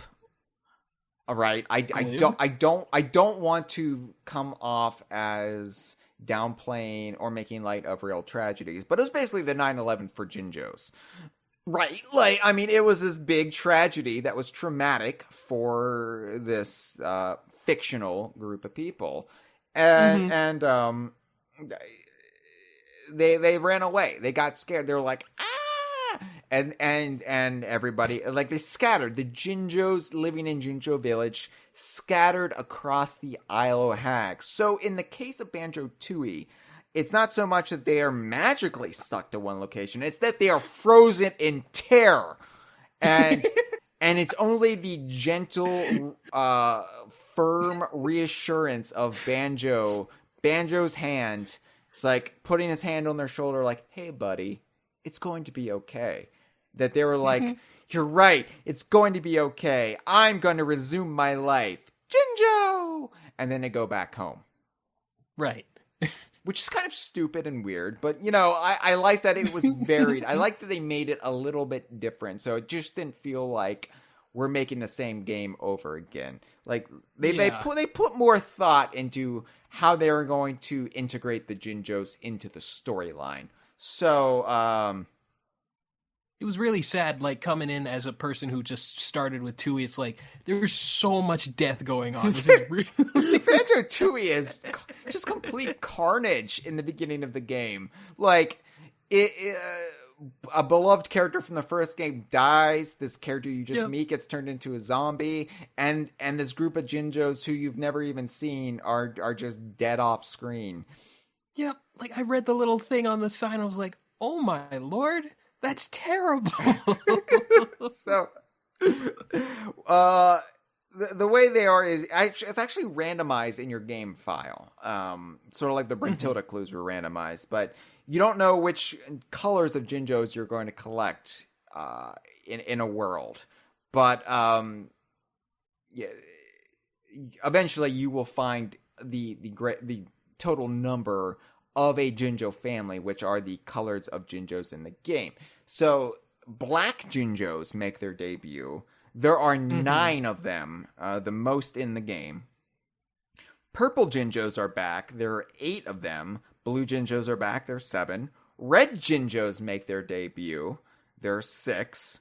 Green Jinjos are back. 5. Brown Jinjos premiere for the first time. Oh, yeah. Brown Jinjos are here, everyone. Don't worry. Oh, yeah. There's only vibrant. There's only 4 of them, though. Yellow Jinjos, there are 3. Orange Jinjos are 2. And white Jinjos make their debut. There's only 1 white Jinjo. And I don't know if that was like, hey, Pokemon's really popular. Mew is the rarest Pokemon. Let's make... Mew's not white. Mew's off-white. He's pinkish white. He's pinkish white. Pinkish white. Okay. Well, the white Jinjo's kind of pinkish. I don't know. He's Mew. All right. I'm just saying that somebody on the Banjo team was probably like, oh, Pokemon's more popular than our games now. What the fuck do we do? What are these little bastards? What are we going to do to get them back on board with Rare? It's like, well, what if we make the rarest Jinjo kind of like Mew? Do it. That's my. If you find the white Mew, you get like $50,000 or something. If they really wanted to, like they tried to do stop and swap, and Nintendo was like, So are you mad? But it's perfectly fine taking your Pokemon cartridge to the mall in a big city and getting Mew imprinted on your cartridge. Oh, that's fine, Nintendo. But yanking out your N64 cartridges and shoving in another one isn't okay from the safety of your own. You know what can happen in a mall, Nintendo? You could get mugged. You get shot. You could get shot. You could get kidnapped if you're a child. Drown in the pool, in the fountain. Right, you got to put up. Stupid. I'm going to go make a wish. I'm going to throw a little coin in there. Oh no, I've drowned. A creature from a Black Lagoon pulls you in. All sorts of creatures from the Black Lagoon shop at the mall. Of course. Because they don't have online access, being creatures from the Black Lagoon. They can't just go do their shopping online like most people do these days. So they go to the mall. All sorts of cryptids would shop at the mall, if you think about it. With their cryptid currencies and whatnot. So, yeah. What's the worst that can happen to your 64? It explodes? Oh, boo-hoo. Oh, boo-hoo. Oh, you brick your N64, you just have to buy another one. Big deal. The mall. It all comes back to the mall. I'm just saying, Nintendo was in the wrong to nix Stop and Swap, but they were perfectly fine endangering the lives of children. One way or another. As long as they get the almighty dollar. Speaking of dead people, the gray Jinjos. So the gray Jinjos, they don't actually appear in Banjo-Tooie, but they are the house that was completely destroyed. And we don't know how many gray Jinjos there are. Some fans speculate that there are 10, just going off the numerical number. Maybe there was only like half a gray Jinjo, I was going to say that, but I thought that was too stupid. A fraction of a Jinjo, yeah. If Jinjos can pull off their heads, maybe if they lost the body, it's just the head bouncing. Yeah. Or yeah, it was the lower head. It wasn't even the head. It was just a wiggling torso. I don't feel so bad if that was the case. The gray Jinjos, they're all dead because the digger module. There's only half. The digger module actually bulldozed and just ran over the gray Jinjos, and they couldn't even run away like the other Jinjos. They died, and their screams filled the Jinjo village that night. Banjo-Tooie is a lot darker of a game, and that early tone that's set is a bleak one. It's pretty uncompromised, and it really does make sense, right? Like, you defeat this evil witch. If she's going to get out of that situation and get her revenge, it's going to be pretty nasty, right? Like, she is going to blow up the character's house. she's gonna murder at least one of the supporting cast, and she's just gonna go on this massacre. So I mean, it never makes sense to me. Like, I, Bowser, King of the Koopas, have been foiled, right? Like, I tried to abduct the princess for vague reasons, and then this plumber man rescued her. What am I going to do to get my revenge? Kill Luigi? No, like that. Yeah, he would shoot Luigi in his sleep. Shit. But no, he just kidnaps the princess. He's like, I'll just try again. I'll kill all the gray Yoshis. Maybe yeah. I don't know. Oh man, that would have been cool. Like in Yoshi's Island, that'd be cool. To like, if like a color of Yoshi in Yoshi's Island that we didn't see in Super Mario World. Oh. If we meet that, and at the end of the game, like they all die. Like that's really sad. Bowser, like I don't know, gas. Like he sets off like this gas, or he like this pesticide, he like poisons their crops, and then they eat the corn on the cob, and then it shows them sick in the hospital like a week later, and then it shows their funeral. I don't know. It would have been a terrible ending for the game, but it's just I was just gonna say, like, maybe the whole Jinjo's dying, I equate it to like Gargamel exacting his revenge on the Smurfs or something. Yeah, exactly like that. Jinjos are kind of like Smurfs in a way. Yeah, they like saying their own. They don't say Jinjo all the time. They do, like, but they talk. They talk, but they also say Jinjo.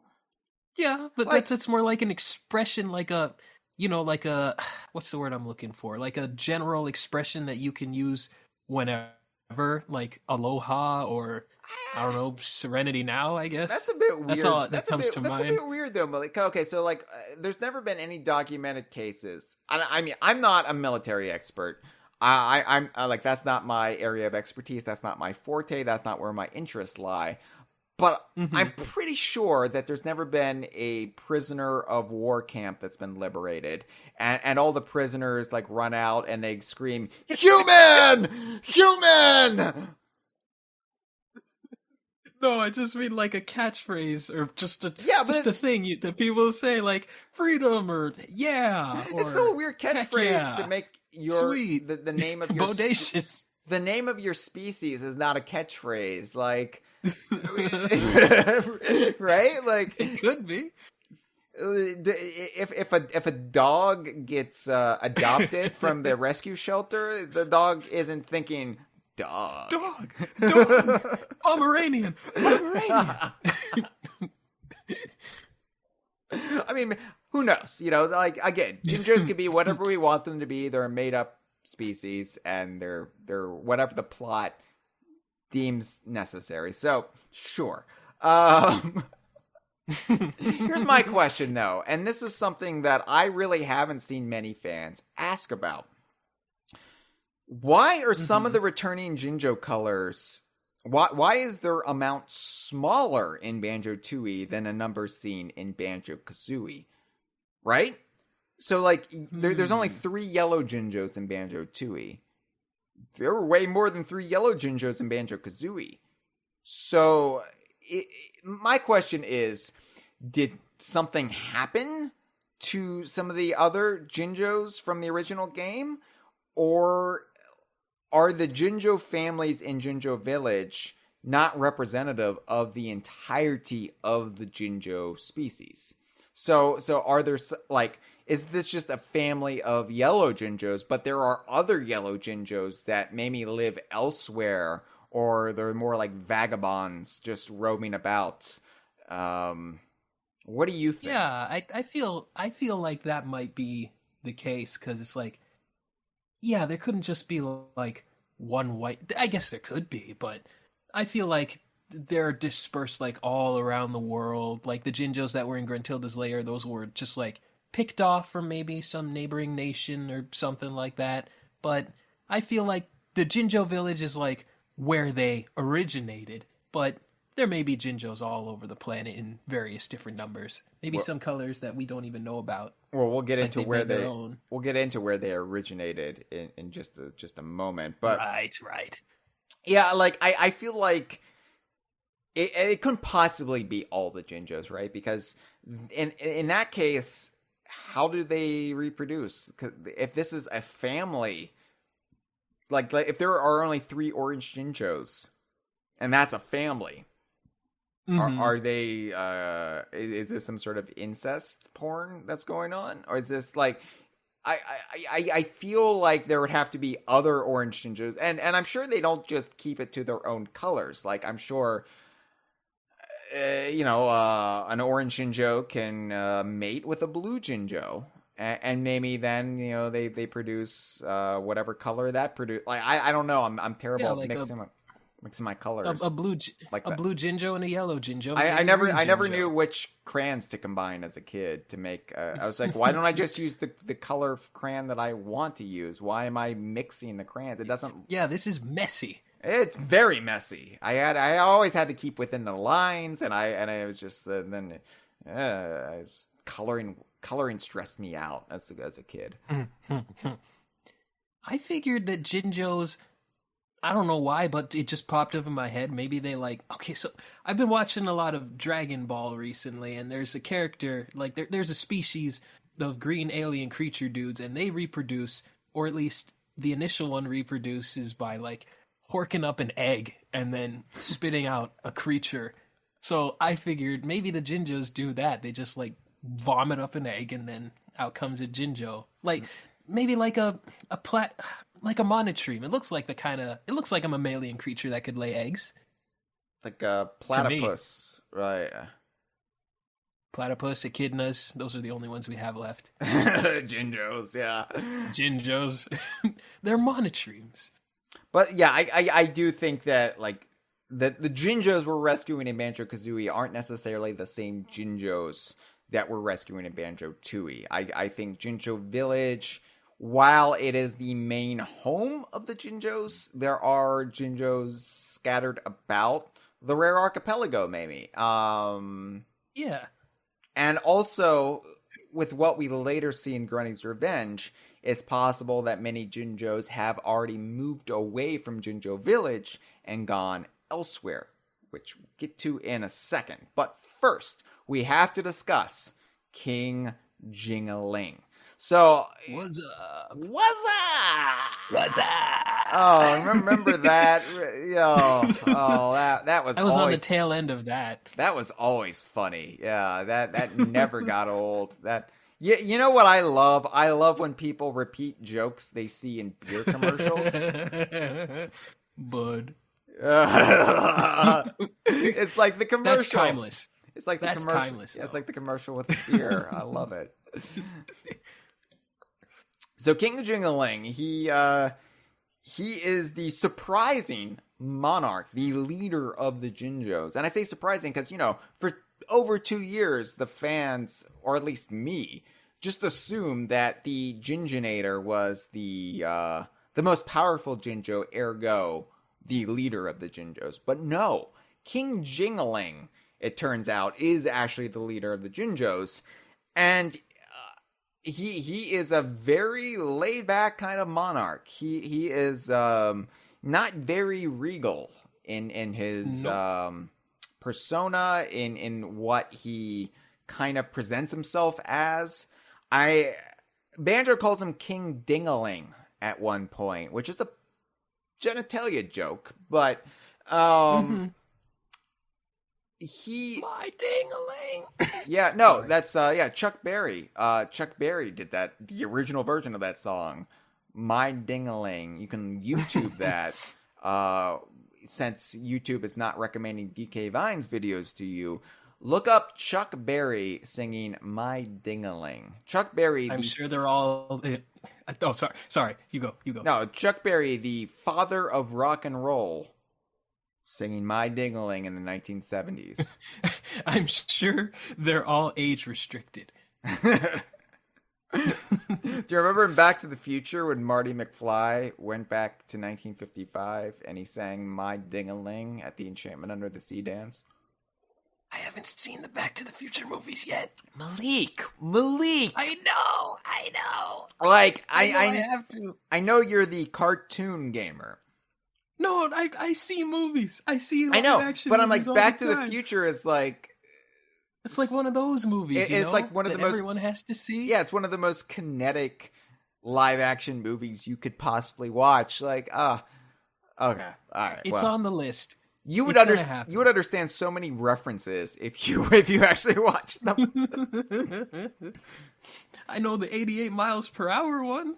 That's one people say. I'm never gonna shame anyone for not watching something because I get shamed all the time for not playing games, right? And it's just like I'm sorry, I don't have time, I don't have interest. I could be an expert at one. I'd rather be an expert with one specific niche of gaming than a master of nothing, right? So here I am hosting the Kongversation. Oh, come on. I'm here with you. Oh, thank you. So, King Jingling, he uses late 90s, early aughts slang. He refers to himself as the Jingster.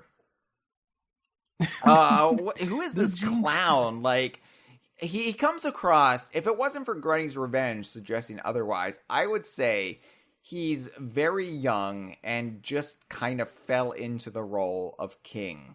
Like, it was inherited. He's still like in his early 20s and he's just like not treating it very seriously. Granny's Revenge does suggest otherwise, and we don't know like the Jinjo lifespan when they're not run over by a giant module. So it's possible that Jinjos are like, Yoda's species where a 50-year-old is still a baby, and so Jingling is still relatively very young, despite at the very least being probably over 40 years old. We don't know, but King Jingling, he's just like a casual dude, despite being king, and he wants to be hip with the kids, and he uses all this very contemporary slang.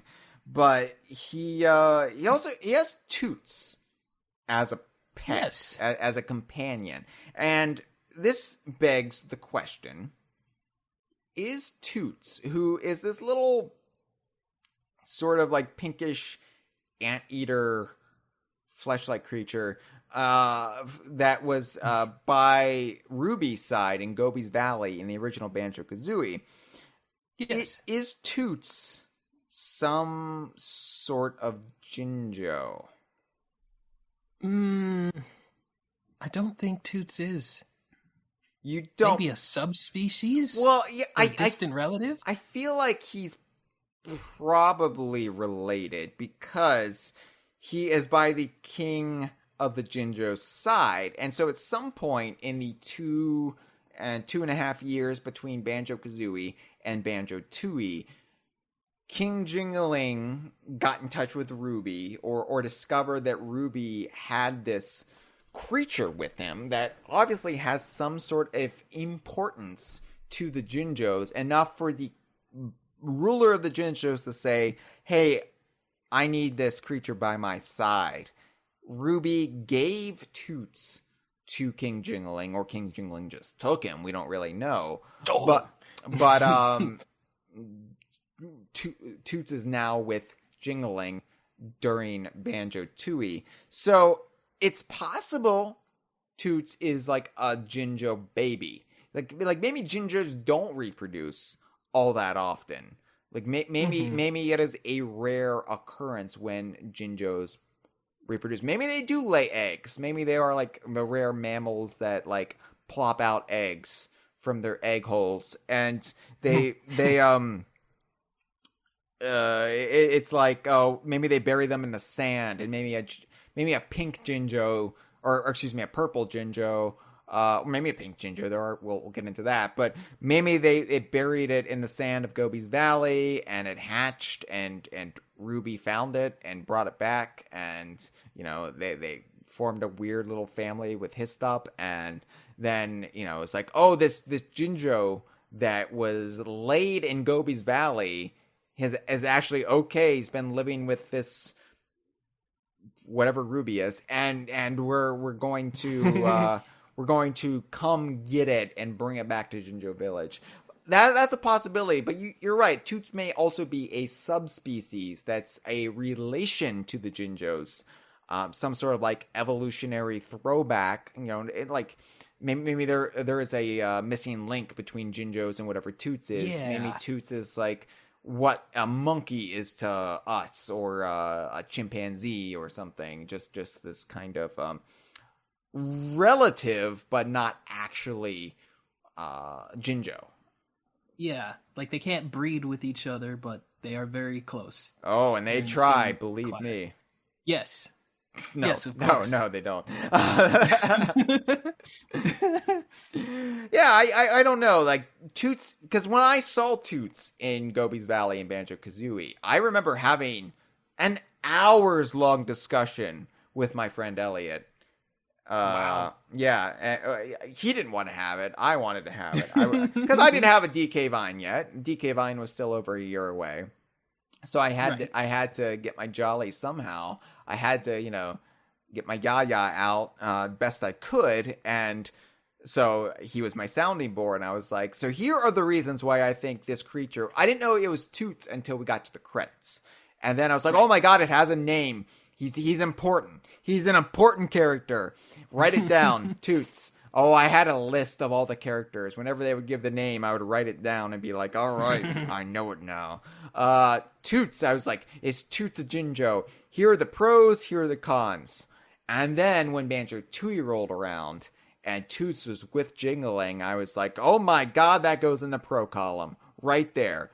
Toots is maybe a Jinjo. We still don't know. It's been over 20 years. We still don't know. But I think there is some sort of relation there. And when we ultimately circle to the idea of where Jinjos may have originated from, maybe there is some sort of correlation there. I don't know. Jingling is interesting, though. Jingling, when he's zombified, this is something that Ray Day kind of alluded to. When he was zombified, he starts like... he gets kind of bitchy. He starts like dishing dirt on some of the inhabitants of the Isle of Hags. But with Lord Wu Fac, he actually divulges this. He says, and I quote, "Oh yes, Lord Wu and I go way back. We often go fishing together, but I'm not supposed to tell anyone."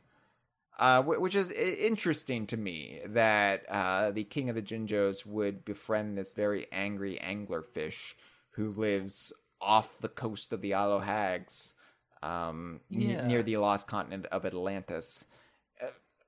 Because, Lord Wu Fac isn't necessarily a bad dude. He's not a bad guy. No. He's angry. Just cranky. It's not like...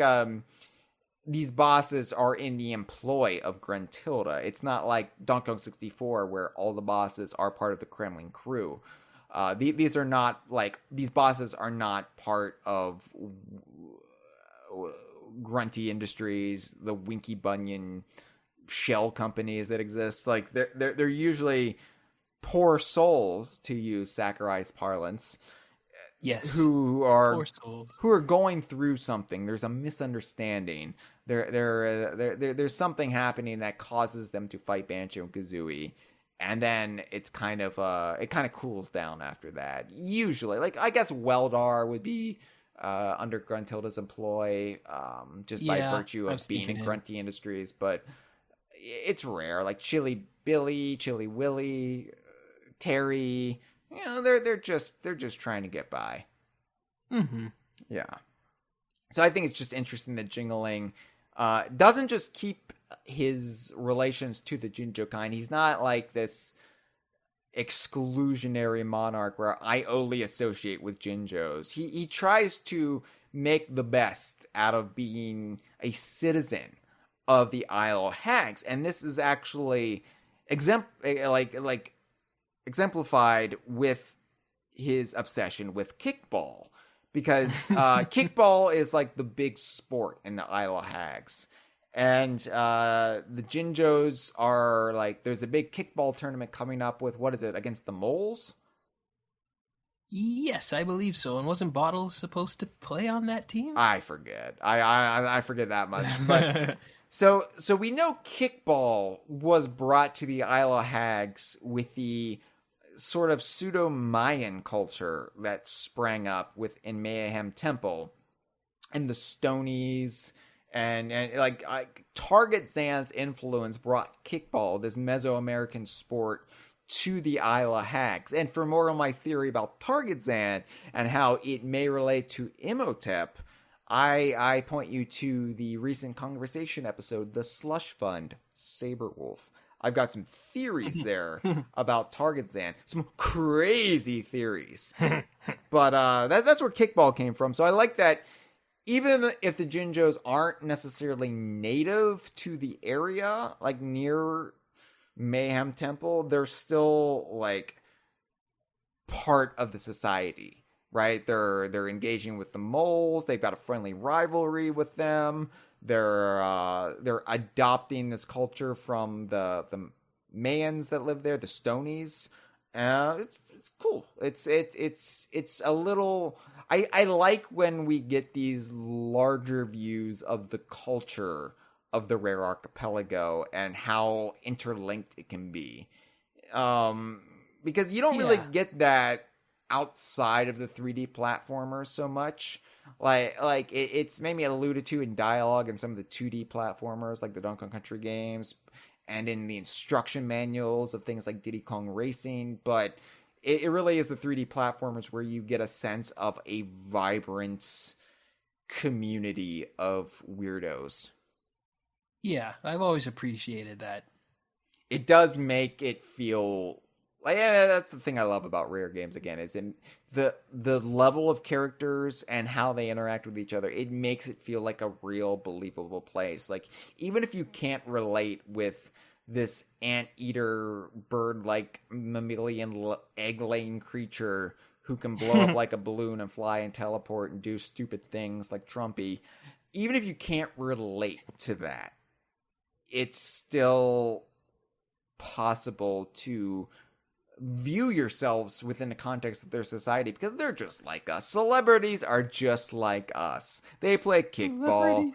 They quote beer commercials. It's like all Rare characters for the most part have this relatable where you're like, okay, I could see myself living there under the right circumstances. So I do appreciate like the brief time we spend with Jingling, because he's zombified pretty quickly, and then he just like gives out hints through. He's kind of like, this also hit me hard too when I first played the game. It's like, oh my god, all my friends are dead. Every single Link I have is dead or a zombie. It's creepy too, right? Like, I think Conker's Bad Fur Day coming out like a scant 4 months later, like not even 4 months after Banjo-Tooie, and having the really like horrific spooky chapter, horrific for those of us who were used to Rare games and didn't play horror games like Resident Evil. I think it immediately overshadowed how creepy and unsettling zombified Jingling actually was. I think UK fans had it even worse, because Bad Fur Day came out literally one day after Tooie. Oh. Yeah, not kidding. Yeah, so but yeah, it was just like the music and just Jingling, like just how this like walking around. I mean, it was a good divergence, right? Because this fun, easygoing, almost like dude bro of a character transformed into this soulless husk. And he hurts you if you touch him. He does, yeah, and you can like knock him back, but you can't defeat him, I think. Yeah. And poor Toots is still fried. Yeah, he's still alive, barely, but fried in a husk. he doesn't have long. Like if Banjo and Kazooie didn't use some of that life energy and zapped it back into them, I'm sure Toots would have died shortly thereafter. Yeah, not kidding. Like when I had trouble in Tooie, that was like one of the main things that kept me going and persevering. So I was like, oh man, King Jingling is dead and Toots is dead. I feel so terrible for just leaving them like this. I have to keep persevering.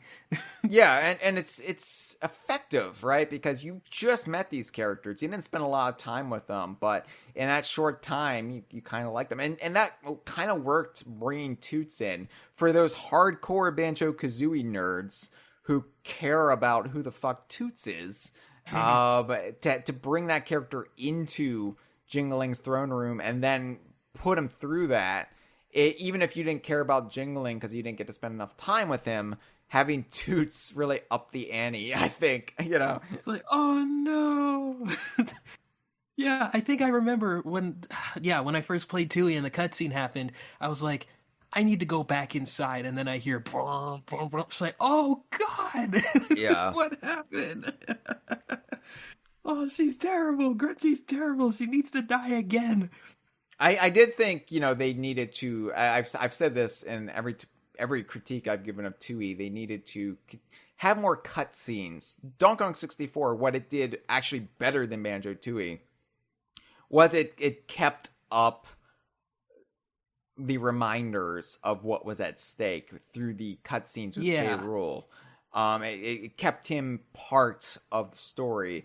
And Grunty kind of got detached from Banjo-Tooie. Like, the nice thing about Grunty popping up in Grunty's lair in the original game is it reminded you of Grunty's presence. Having her come in and rhyme and insult you. And they got away from that in Banjo-Tooie, and so Grunty just kind of disappears. The B.O.B. kind of disappears after the initial opening 40 minutes of the game. Then you're just kind of like left to your own devices, and if you can kind of forget what's at stake. Like this whole island could be sucked away so Grunty can restore herself. And the only thing keeping you going is Jingling's grayed out palace and him existing within as a zombie.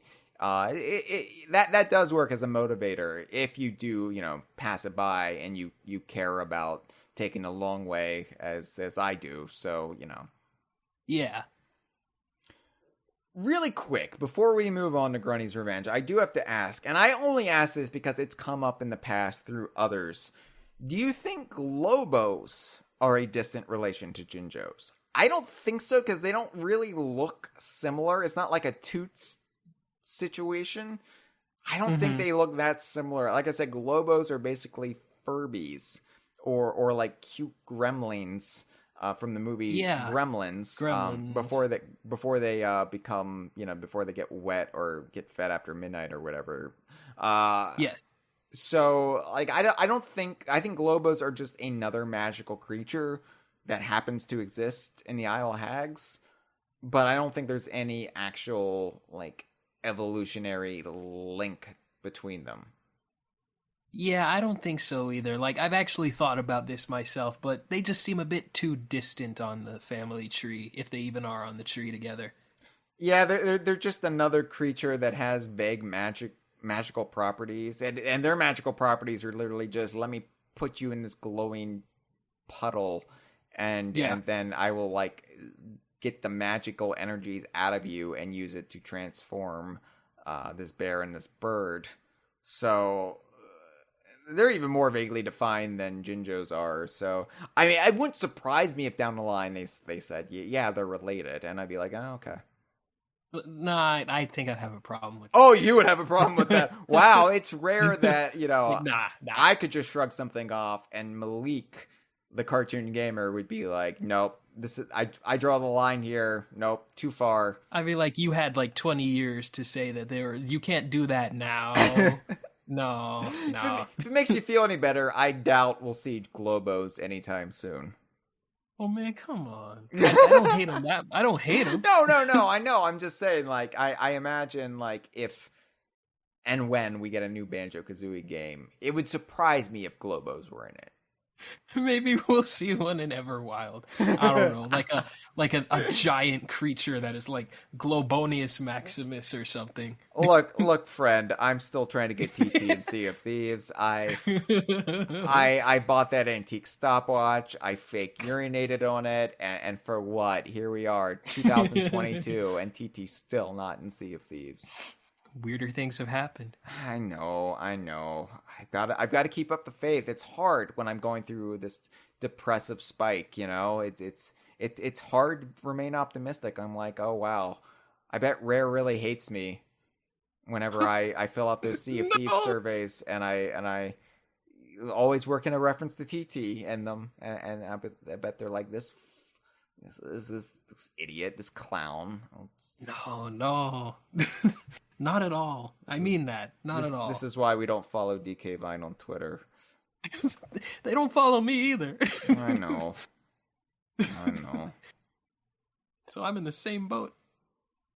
Hey, Grunny's Revenge. So I know nothing about this one. Okay, so just buckle up because we're gonna go for a ride. Now, Grunny's Revenge. It takes place 2 places in a timeline.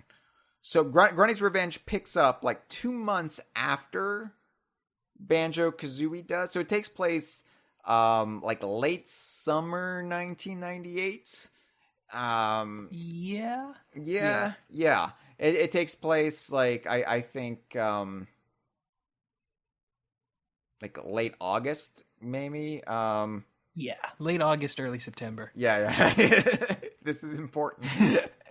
So that's where the game picks up. But then, of course, Gruntilda, Banjo, and Kazooie, they travel backwards in time to 1978. They go 20 years into the past. And here we get to explore Spiral Mountain as it existed in the late 70s, where Gruntilda is just moving in. She's just now establishing her lair. And this is where the lore of the Jinjos kind of just explodes, because when we finally get up, because Spiral Mountain is expanded in Grunny's Revenge, it is the overworld, and we see more of Spiral Mountain. Like apparently in 1978 there was more of Spiral Mountain, the valley, that was traversable than we see in the 90s, 20 years later. So it takes us a while to get up to where Grunty's lair would be, as we saw it in 98 and 2000 and thereafter. And so we've gotten to the point where Grunty has just put her own head in the mountainside, and we see what used to be there. And what used to be there was King Jingling's head. Wow. Yeah. Interesting. So, and this is, if for the, like, you see that and you're like, oh my god, did the Jinjos used to live in the mountain? And that is confirmed at the end of the game. If you get 100%, some purple Jinjos talk to Banjo and they say, at last we can return to our homeland, which is Spiral Mountain. So basically what happened was King Jingling and the Jinjos lived in the mountain of Spiral Mountain, lived in the, like, what is Grunty's lair. Grunty moved in, built the tower, evicted the Jinjos, drove them out, and then they eventually resettled in what became Jinjo Village, near Mayhem Temple and where, Bottle's future home. So it's interesting that they've kind of attached this, like, indigenous plight to the Jinjo backstory. And, it doesn't come up in Kazooie and Tooie. I think this is wholly an invention of the Grunty's Revenge team. But it works so well toward explaining Grunty's animosity towards the Jinjos, explaining that history, and explaining where some of the other Jinjos might have been in Tooie. Because by the events of Tooie, Grunty's Revenge already happened. And since Gruntilda had been evicted from her lair, and then the events of Grunty's revenge happen, and the Jinjos are like, hey, we can come back. We can return. We can start moving back in. So it is entirely possible. I said Gruntilda and Cheeto are living the high life in Grunty's lair. I think some Jinjos are back in Spiral Mountain, are back living in Grunty's lair. They have returned to their ancestral homeland. And it's just such, I love Grunty's Revenge, and I really do recommend you play it at some point, Malik. If you like Banjo-Kazooie, it is basically taking the essence of Banjo-Kazooie and distilling it into this GBA top-down adventure, but it works very well. And I need to keep my eye out for like an eBay listing or something. Yeah, I've always wanted to try it. You know, I know how expensive cartridges can get in this day and age, so I would have no problem with you tracking down the ROM, you know, and trying that out. Like, it's definitely worth your time, and I think you will find some of the lore. Like, there's so much lore in the game, and I think it's essential almost to really understanding and appreciating some of Banjo-Kazooie's lore, because it really is just fleshed out in Grunty's Revenge. It is just a deep dive of continuity, and they have some fun with it. So I think you or any listener to this who hasn't played Grunty's Revenge, but you love Banjo-Kazooie and Tooie, you will be delighted with Grunty's Revenge. Yeah, it's on the list.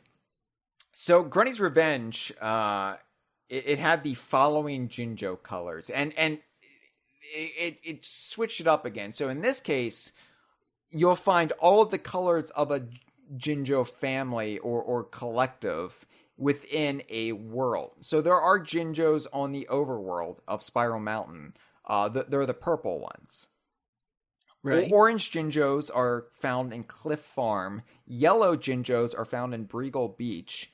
Green Jinjos are found in Bad Magic Bayou. Gray Jinjos are found in Spiller's Harbor.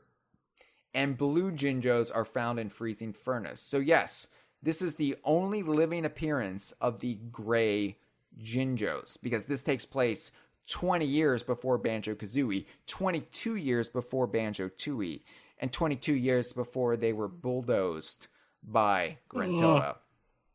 So my god, it's just a really cool detail, because they stuck with the colors found in the original Banjo-Kazooie, but they had like an extra color they could use. And so they were like, what Jinjos should we put in here in this game that's half midquel, half prequel? What if we like pay off the gray Jinjos and we actually get to see them for once? Yeah, I love Rare. Oh my god, I love Rare. And I love the handheld team of this era. And I love the Grunty's Revenge team. I love everything about this game, Malik. This game is just like when I think about why I'm a Rare fan, a handful of titles bubble up to the surface first and foremost, and Grunty's Revenge is among the flotsam. Wow. Yeah, I really need to check out some of the handheld games that aren't DKC3, because I hear so many good things about them. Yes, definitely check it. Check out Grunty's Revenge. It's Mr. Pants, Malik. It's Mr. Pants. Everybody. Yeah. Is that one? I'm such a stickler for ROMs and like official things. No, sometimes I'm I like, understand. yeah. The only ROMs I have like willingly embraced for myself are the ROMs of the Infusio mobile titles, simply for a game preservation kind of point of view, where unless you have a flip phone that actually were provided, because that was the Wild West of mobile gaming back then, Malik. If your provider didn't offer those games, you couldn't play them. So the fact, like, the only way to really tangibly own them is to have the ROM of them, and you can play them on like these ROM programs that simulates the mobile phone experience as closely as possible. So, you know, but I've actually like burned them to disk. Like I have them in my DKU collection, burned to disk. And just like I'm very meticulous about it, but that's the only ROMs I still feel comfortable about. But I'm not such a stickler these days for other people playing ROMs, given how spotty game preservation and the availability of games are. Like, my feeling is, if it's readily available and it does support the developers, like, there's an immediate financial windfall for the developers in some form or fashion, you should buy it. You should not, illegally play it. But if it's something like Diddy Kong Racing that hasn't been available commercially in over 2 decades, and you're not really taking money out of anybody's hard work for like downloading it, yes, go ahead. And I don't want to, like, again, like, always buy or like legally procure your games if they're of a current vintage or if they are available through legal means. But I think it's an ethical gray area if they're not offering that to you. Like, believe me, if there's a way that, like, the Dr. Mario World mobile game could be available again in some sort of pirated form, I would absolutely be all about that, because Nintendo took it down. So fuck it. Like, yeah, why not? I want to see that hard work. The hard work that, even if I'm not wild about the game, a lot of hard work went into it, and I want to see that hard work preserved. I don't want it to just disappear forever. I've become a stickler for this, so. Yeah, just, I don't know, because I understand where you're coming from when it comes to the legality of stuff, but sometimes when I see certain, emulation has gotten better, especially for N64 games, but for me especially, I'm okay with like 16-bit and 8-bit emulation, but when I get to like N64 and something, it feels weird. But if there's literally no other option, like, yeah, then I'll just emulate. Well, thankfully I have Diddy Kong Racing. It's especially weird because Rare would, like, famously, to make the most out of the N64, they would pull all sorts of tricks, and like, that makes emulating it really hard. Like, you see some of these Donkey Kong 64 emulations, and there are all these weird visual glitches, and you're like, what is happening there? And it's just, because the emulation didn't account for whatever Rare did to, like, get the bomb-ass lighting in the hallways. Work. Yeah. So, hopefully we're gonna get more classic Rare N64 games on Nintendo Switch Online Plus expansion pack, and getting Banjo-Kazooie has just like opened everything wide. Probably not Conquer, but maybe we'll see some other N64 versions of games that aren't in Rare Replay, and there is Rare Replay to experience some of the other ones. So hey, hope. Anyway, Grunny's Revenge. It's a great game. Everybody should play it if you can. It also introduces a new individual Jinjo. So Banjo-Kazooie gave us the Jinjonator. Banjo-Tooie gave us King Jingling. Banjo-Kazooie Grunny's Revenge gives us the Jinjo Oracle. The Jinjo Oracle is interesting because she is the first confirmed female Ginger with she, her pronouns. Ginger. Sorry, I was thinking about Ed Bryan's hair back in the 90s. First confirmed female Jinjo, right? And yeah, it's interesting because she is also a statue. She is a statue that kind of resembles the Jinjonator in statue form. So the question is there a Jinjo underneath the statue that is just like in this weird statue form that hasn't been freed? Well, I don't think so, because the way it sounds is she is, like, it's implied, at least I think, by descriptions of the Jinjo Oracle that she has passed away. But her spirit has lingered in the statue built in her honor, which exists in every world. And you go to the Jinjo Oracle, and she will give you hints towards the next world. And so I like this idea that there is this, like, almost a wrinkly Kong Jinjo, but her spirit is lingering in this world through the statues built in her image, right? And her spirit can pop from statue to statue, so she can't actually move around if there's no statue of her in place. But if there is, then you can go visit her, and she'll manifest in the statue. It's kind of similar, like I said, to the wrinkly doors in Donkey Kong 64, but also sort of the well in Star Fox Adventures, where the spirits can speak to you through the well. Rare liked playing with ghostly figures speaking to you through architecture. Probably what after working on games for so long, that's probably what happens to them. They just find ghosts in like the fridge or something, or yeah. Anyway, so yeah, Grunny's Revenge. Like, I feel like if you just have those first three Banjo games, you almost get a complete picture of Jinjo culture, Jinjo legacy and history, and you know, you've got this like nice understanding of Jinjos. But there are further appearances that kind of add a little bit more to the Jinjos. Banjo-Pilot. Now, this is funny because this gets into our earlier discussion. You say, yeah, I take it you've never played Banjo-Pilot either. Oh, I actually have Pilot. Not that there's really much to do. I'm sorry. out of all the GBA games you could have, I know. Banjo-Pilot is probably not. And look, this is the wrong 50%. This is no slight to Banjo-Pilot. Like, Banjo-Pilot is not my favorite, and it's a game full of compromises, and it's a shame that the original 4 iterations of this game couldn't come to pass, because I feel like every version of this game, that's not really an exaggeration. I feel like I know. I've seen them. I feel like every iteration of this game would have been more interesting than what we got. This was ultimately just, we've got to get this game done. This has been almost half a decade. Let's just get it out the door finally.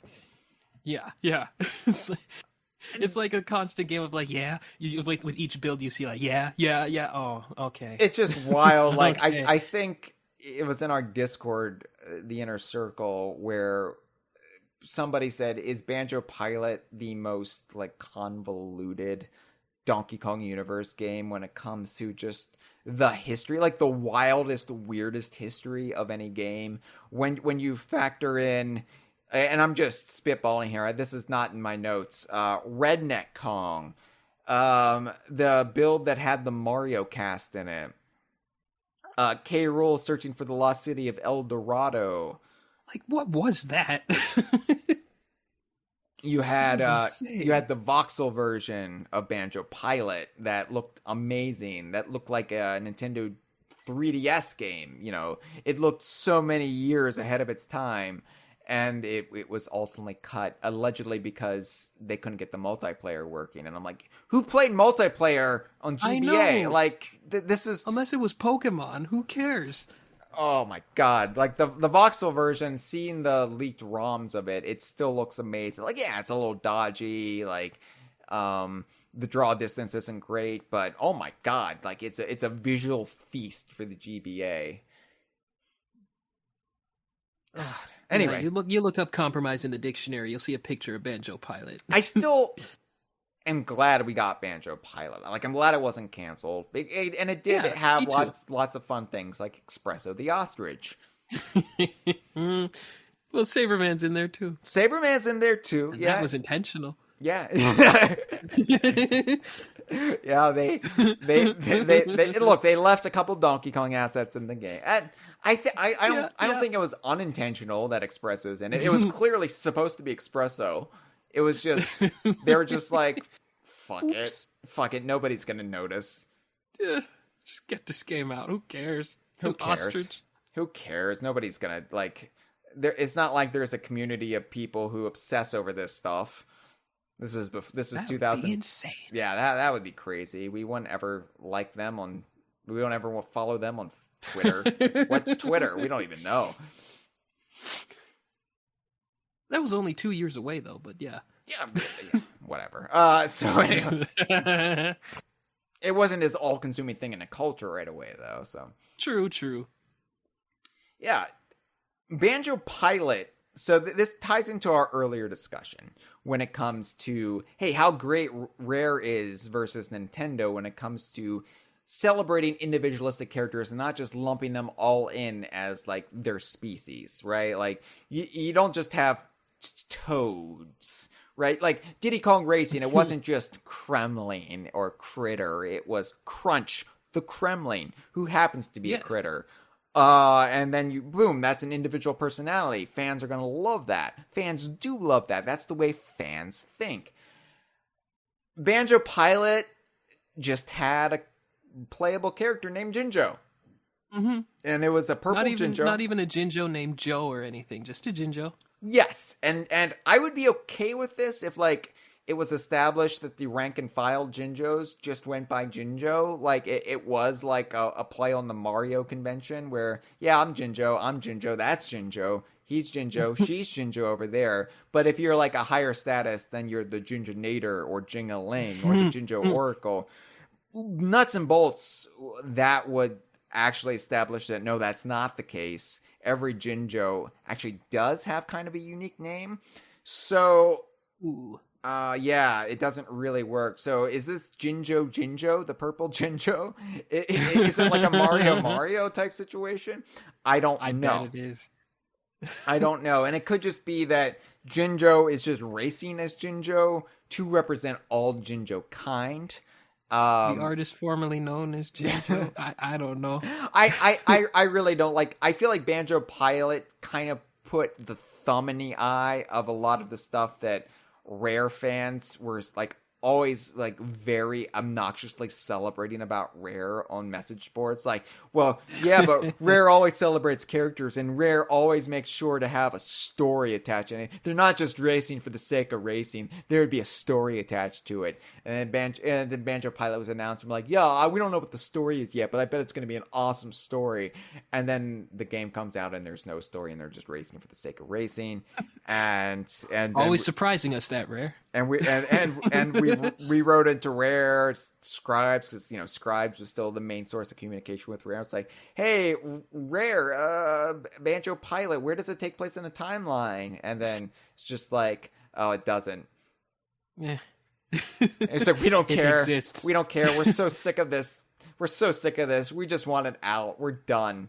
It's over. It's like you're seriously asking us about this. Do you know what we went through to get this game out? Just enjoy it for what it is. Hey, here's Banjo. We're not sugarcoating it. Hey, here's Banjo-Pilot. Eat shit and like it. And buy it, please.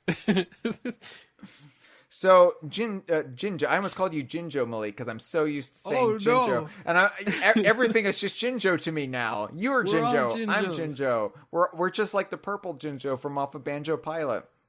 Do you think the purple Jinjo in Banjo-Pilot is supposed to be the purple Jinjo that Banjo is carrying on the box art of Banjo-Kazooie? Maybe?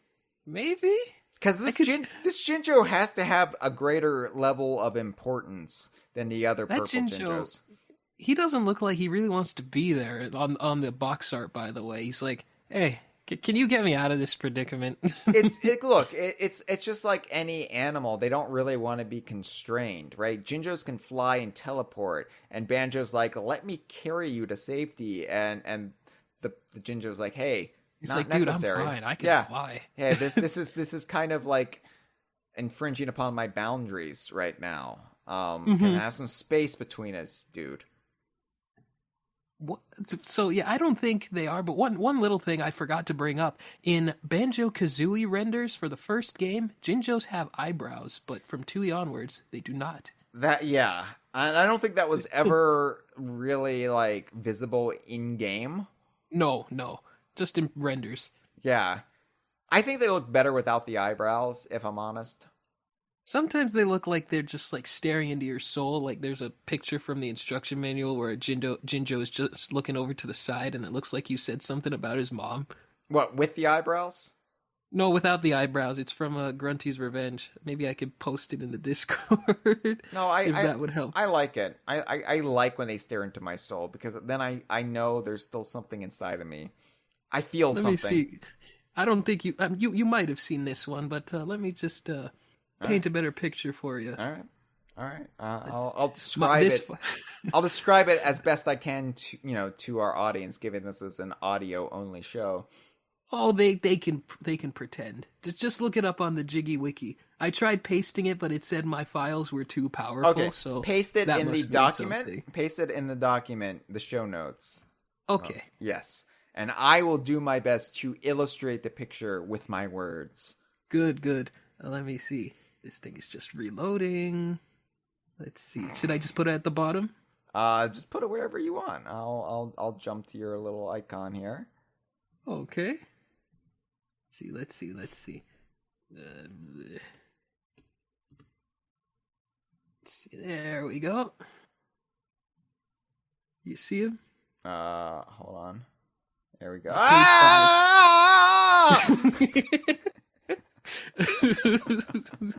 You see what I mean? I take it back. That's horrible. It's a blue Jinjo who's just looking to the side. He looks like he's unsure of the predicament he's in. He looks like if I saw that blue Jinjo in an alley at night, what am I doing walking through a dark alley? Like, I'm not Batman's parents. I don't know. Like, what I don't know. Did you say Martha? Yeah, like this Jinjo. But I would imagine this Jinjo wouldn't just be there to rob me of my pearl necklace. That Jinjo would be there to rip out my throat with its teeth. Or its beak. Yeah, it would snort me with its giant nose and skewer you. Yeah, like On Guard. Looks like On Guard, actually. It does kind of look like En Garde if En Garde was terrible. Had no soul. Yeah. So maybe that's Retro Studios' problem. They Google imaged, like they did a Google image search of En Garde, and somehow this image came up, and they were like, "Oh, well, are we bringing this guy back?" No, no, hell no, yeah, bury this. He's scary. Oh, so can you guess what the two new Jinjo colors seen in Banjo-Pilot actually were? I'm gonna say Periwinkle and Rainbow. No, but good guess. This wasn't a good Cyan guess. And pink. Cyan and pink. That feels so like we've already seen them before. Yeah, because cyan is just light blue, and pink is just purple. Yeah, but so in the Jinjo Grand Prix, Jinjo GP. It's hard to say. Jinjo GP. JGP. They had to fill out the Jinjo ranks a little bit with the Jinjos, because you could only play as the purple Jinjo, but you were racing against other Jinjos, and so you got to flesh out the Jinjo ranks, because you can't have the other Banjo-Kazooie characters there. So they invented some other colors that we've never seen before, and they just like changed the shading on some pre-existing Jinjos, and that's how we got cyan and pink, the most elusive Jinjos this side of white. Yeah, I was gonna say that are still alive, that are this side of existence. Well, yes, unless you time travel back to 1978, which apparently is very easy to do. Yeah. Yeah. If we ever miss the gray Jinjos, we can just have Mumbo cast the spell, and we can just go back and recklessly muck about with the timeline. Come back, everything is on fire. I mean, that's, yeah, in Grunty's Revenge, one of the bad good ending, the less good ending, is you come back and there are multiple Banjos who have also time traveled who have come back. And Jeff Onen, DK Vine staffer, has a theory that the Banjo head seen in the Cock and Plucker in Conker's Bad Fur Day. It's one of them. It's one of them, right, yeah. One of them who was assassinated. Anyway, I like that. Yeah, I mean, I laughed at it first, like, no, but the more I think about it, the more like, well, probably. What other reason would there be? He just died. Banjo's dead? No, perish the thought. So that takes us to nuts and bolts. As was brought up in the calls earlier, some people hate this redesign for the Jinjos because it makes them more lanky, elongated. I don't know how to describe it. You've seen how they look in Nuts and Bolts, right? You've played Nuts and Bolts, right? No, Oh. I haven't. Oh. I know how they look, and honestly, I don't mind it all that much. When I was still on the fence about Nuts and Bolts, like years and years ago, I thought the Jinjos were like one of the few things where I was like, these look like how I imagined they would. I have no problem with these designs. I think it works. Really like them. I think it works within the context of Nuts and Bolts art direction.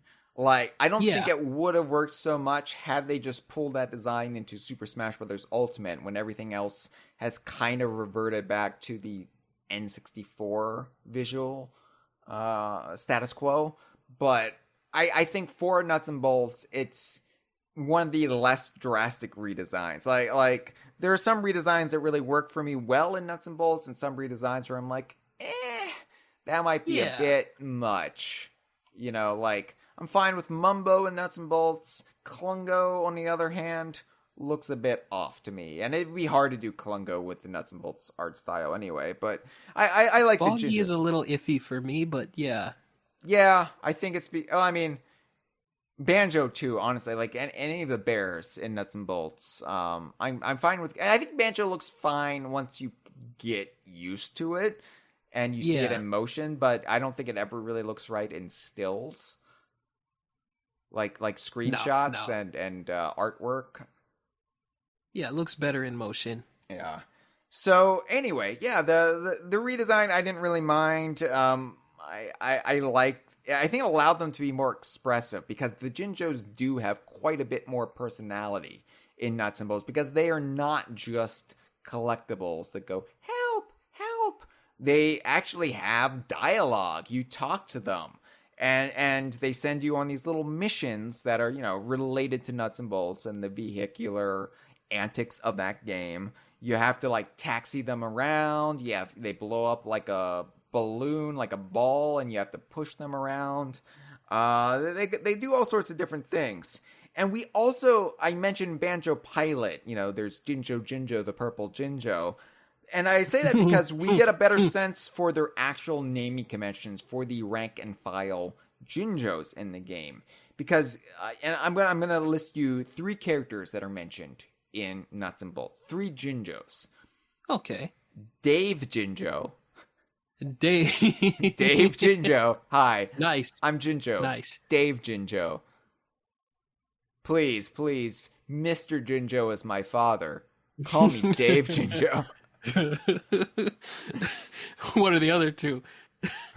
Now, I don't know if this is actually, like, the hard rule for Kongs in the DKU is that Kong is always their surname, which is, that was established with Mankey Kong and the Jungle Beat Kongs that have no relation to the Kongs that we know, but they are intelligent apes or monkeys in the Rare Archipelago.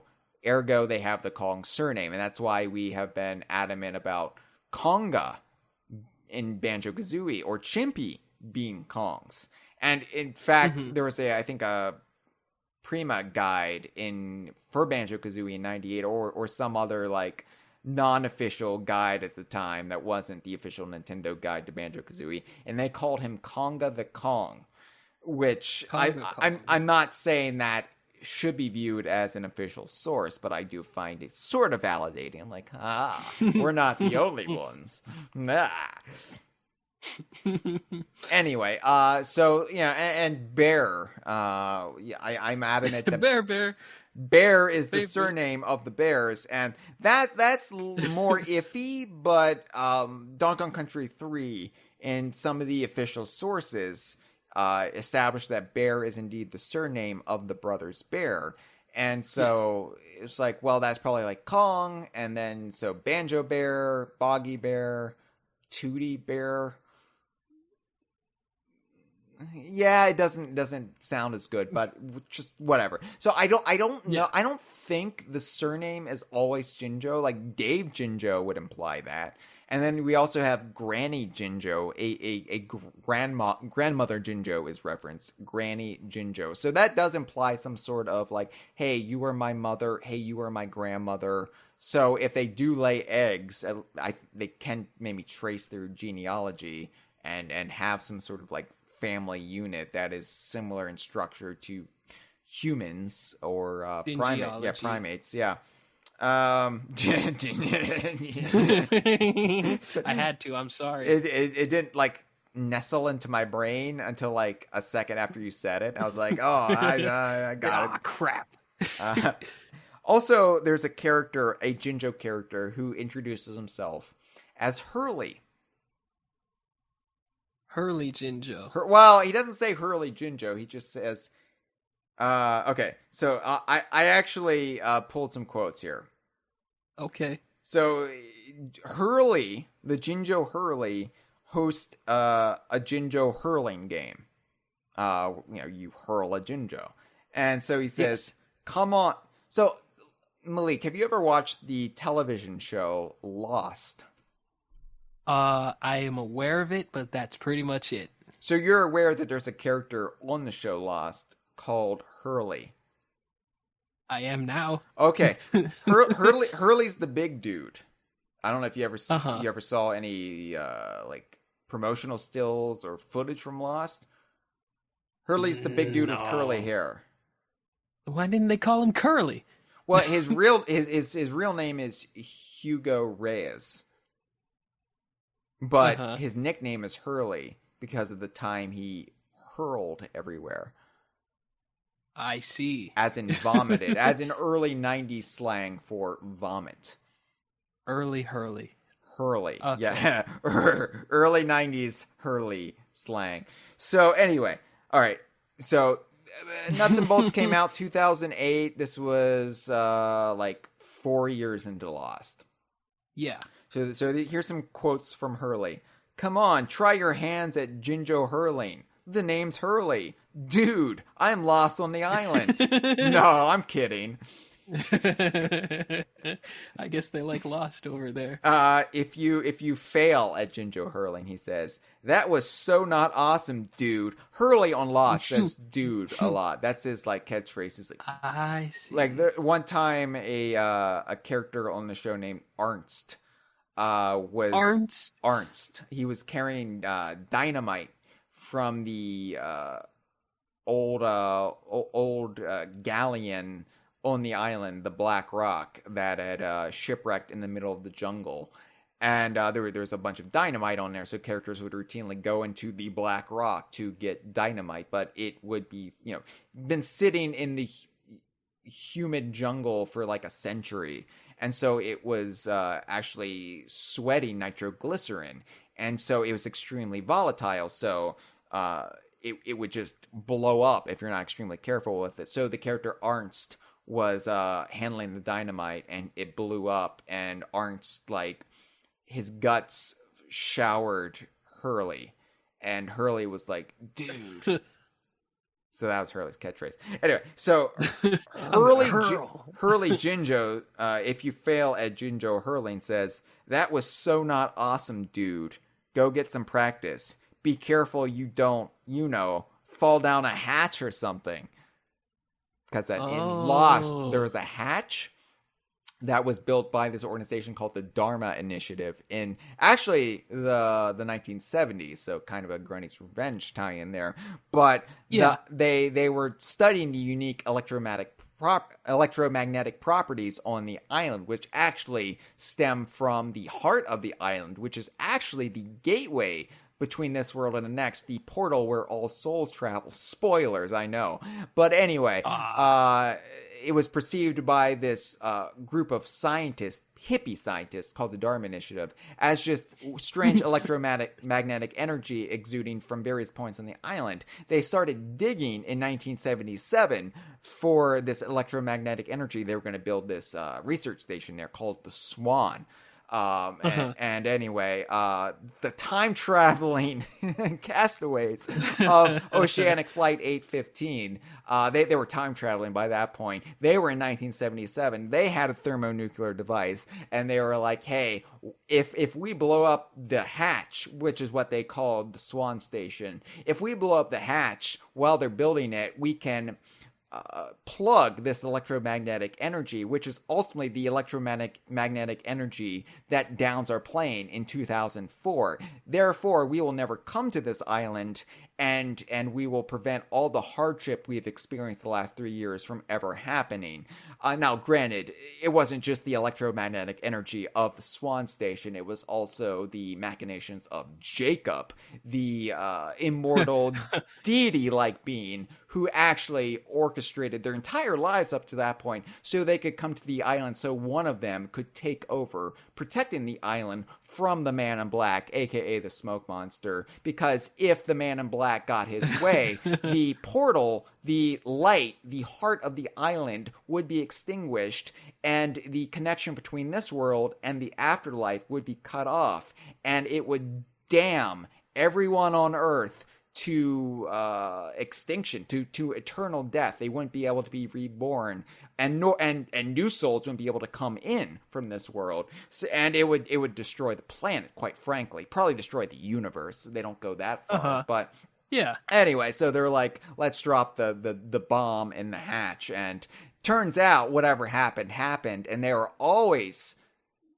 predestined to drop the nuke in the hatch. It had already happened. They can't change history in Lost. Like, they can't do it. So, anyway, as you might imagine, all it does is it sends enough of an electromagnetic spike to send them back forward in time. Juliet dies. It's the whole thing. But anyway, suffice to say, they reference the hatch in Nuts and Bolts.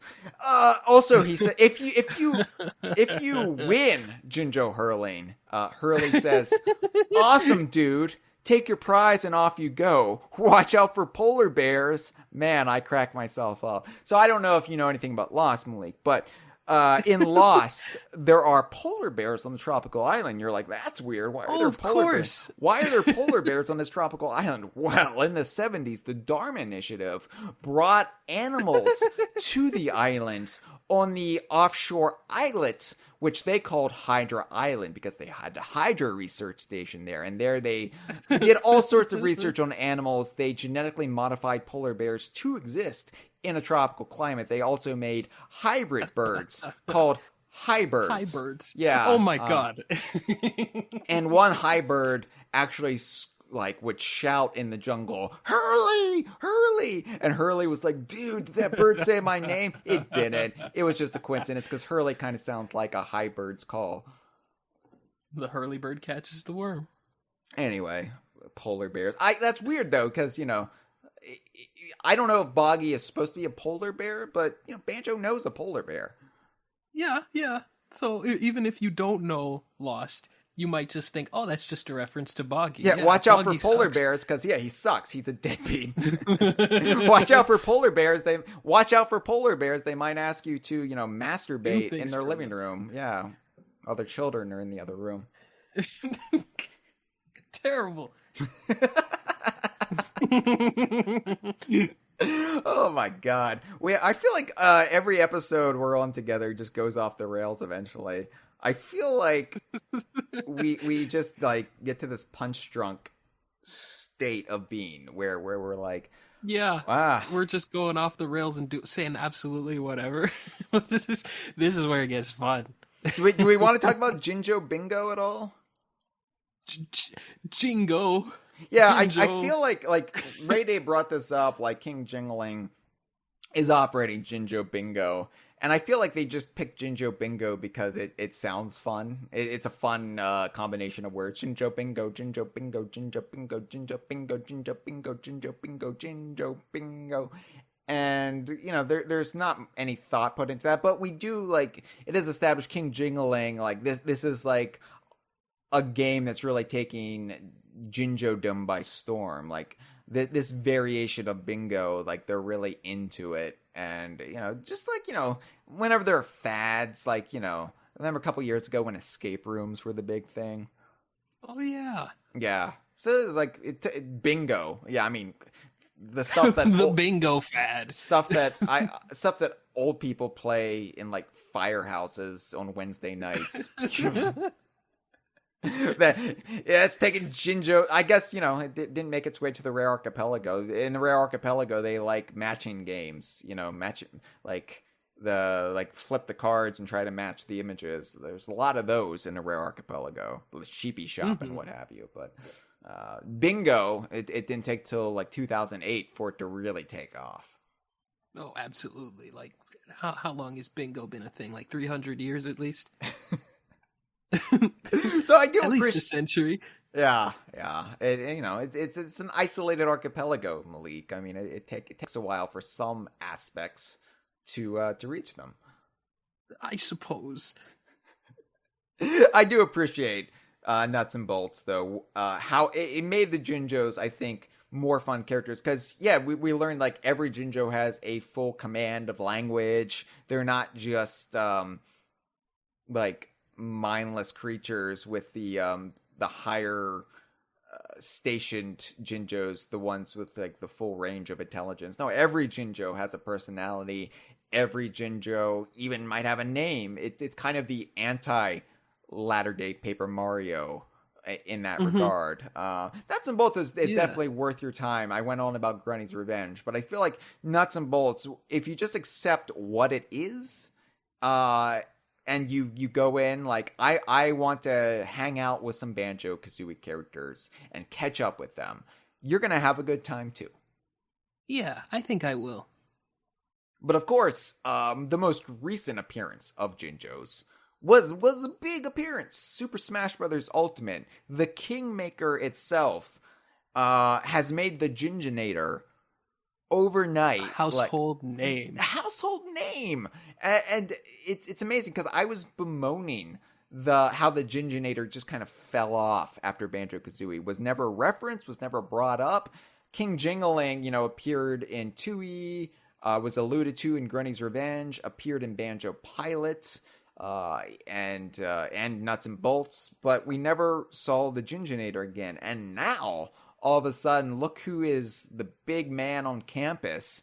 It's not King Jingling, it's the Jinjonator. The Jinjonator, by being part of Banjo and Kazooie's final smash in Super Smash Bros. Ultimate, has immediately been vaulted to one of the most important Banjo-Kazooie characters just by being in Smash. I mean, that's the effect Smash has, for better or for worse. And I am quite pleased with this turn of events, I have to say. Yeah, I couldn't have been happier. Like, we've gone on about this many times before, but when we both saw the Jinjonator, we both screamed, "The Jinjonator!" It was yours was a bit more foul, but yes. Well, hey, I was with 3 other people.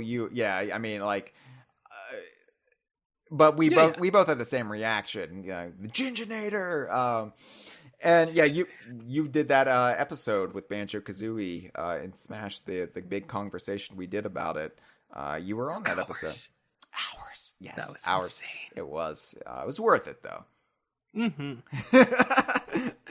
I did want to bring up, because the Jinjonator, I said before, like, Grunny's Revenge maybe established the reason behind the Jinjonator, and I wanted to wait actually until we got to the discussion of the final Smash to bring this to light. So we know that Grunty's lair was originally like the Jinjo homeland, the Jinjo palace.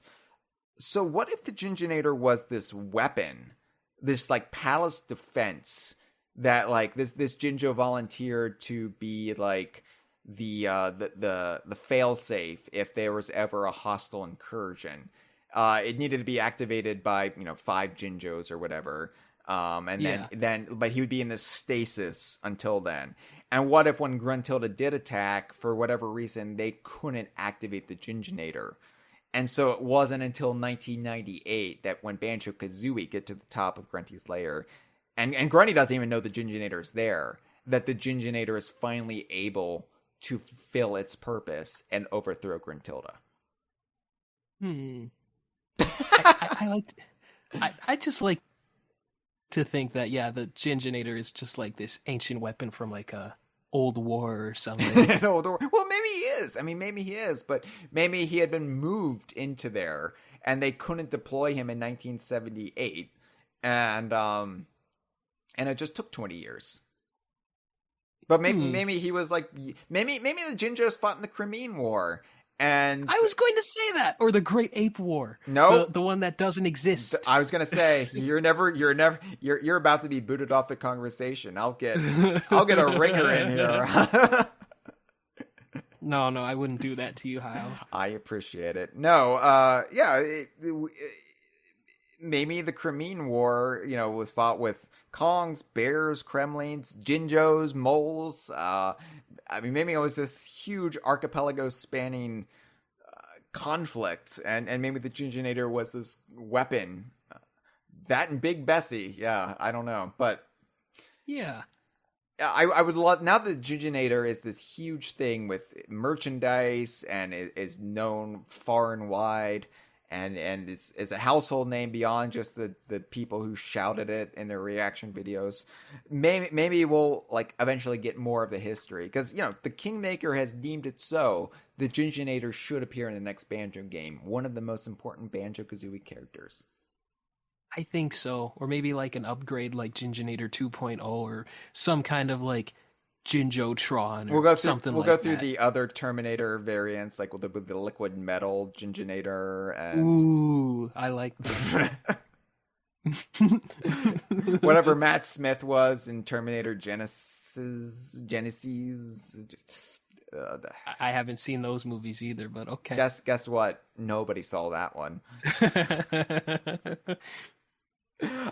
So I should point out too, the 5 original colors of Jinjo fly around in the background of Spiral Mountain. They're one of the kind of ambient visuals you can see while fighting in Spiral Mountain, along with like Mumbo and Tootie and Bottles and Grunty on a broomstick.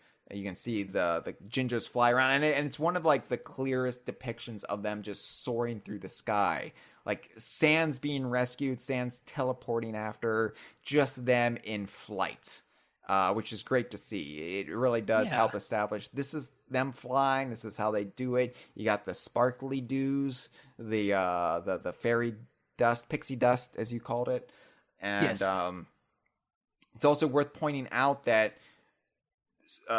the Jinjos appear in spirit form. They can be upgraded into the Jinjonator, but you can fight the Jinjos in a spirit battle, and they possess Mr. Game & Watch bodies while they're in spirit form, which I think is great. They always do very well. They usually do pretty well in pairing a character with an existing Smash character. And how are we going to reinterpret this character with the assets we have in Smash? And I like that it's Mr. Game & Watch who's like has the different colors, of the Jinjos. Yeah.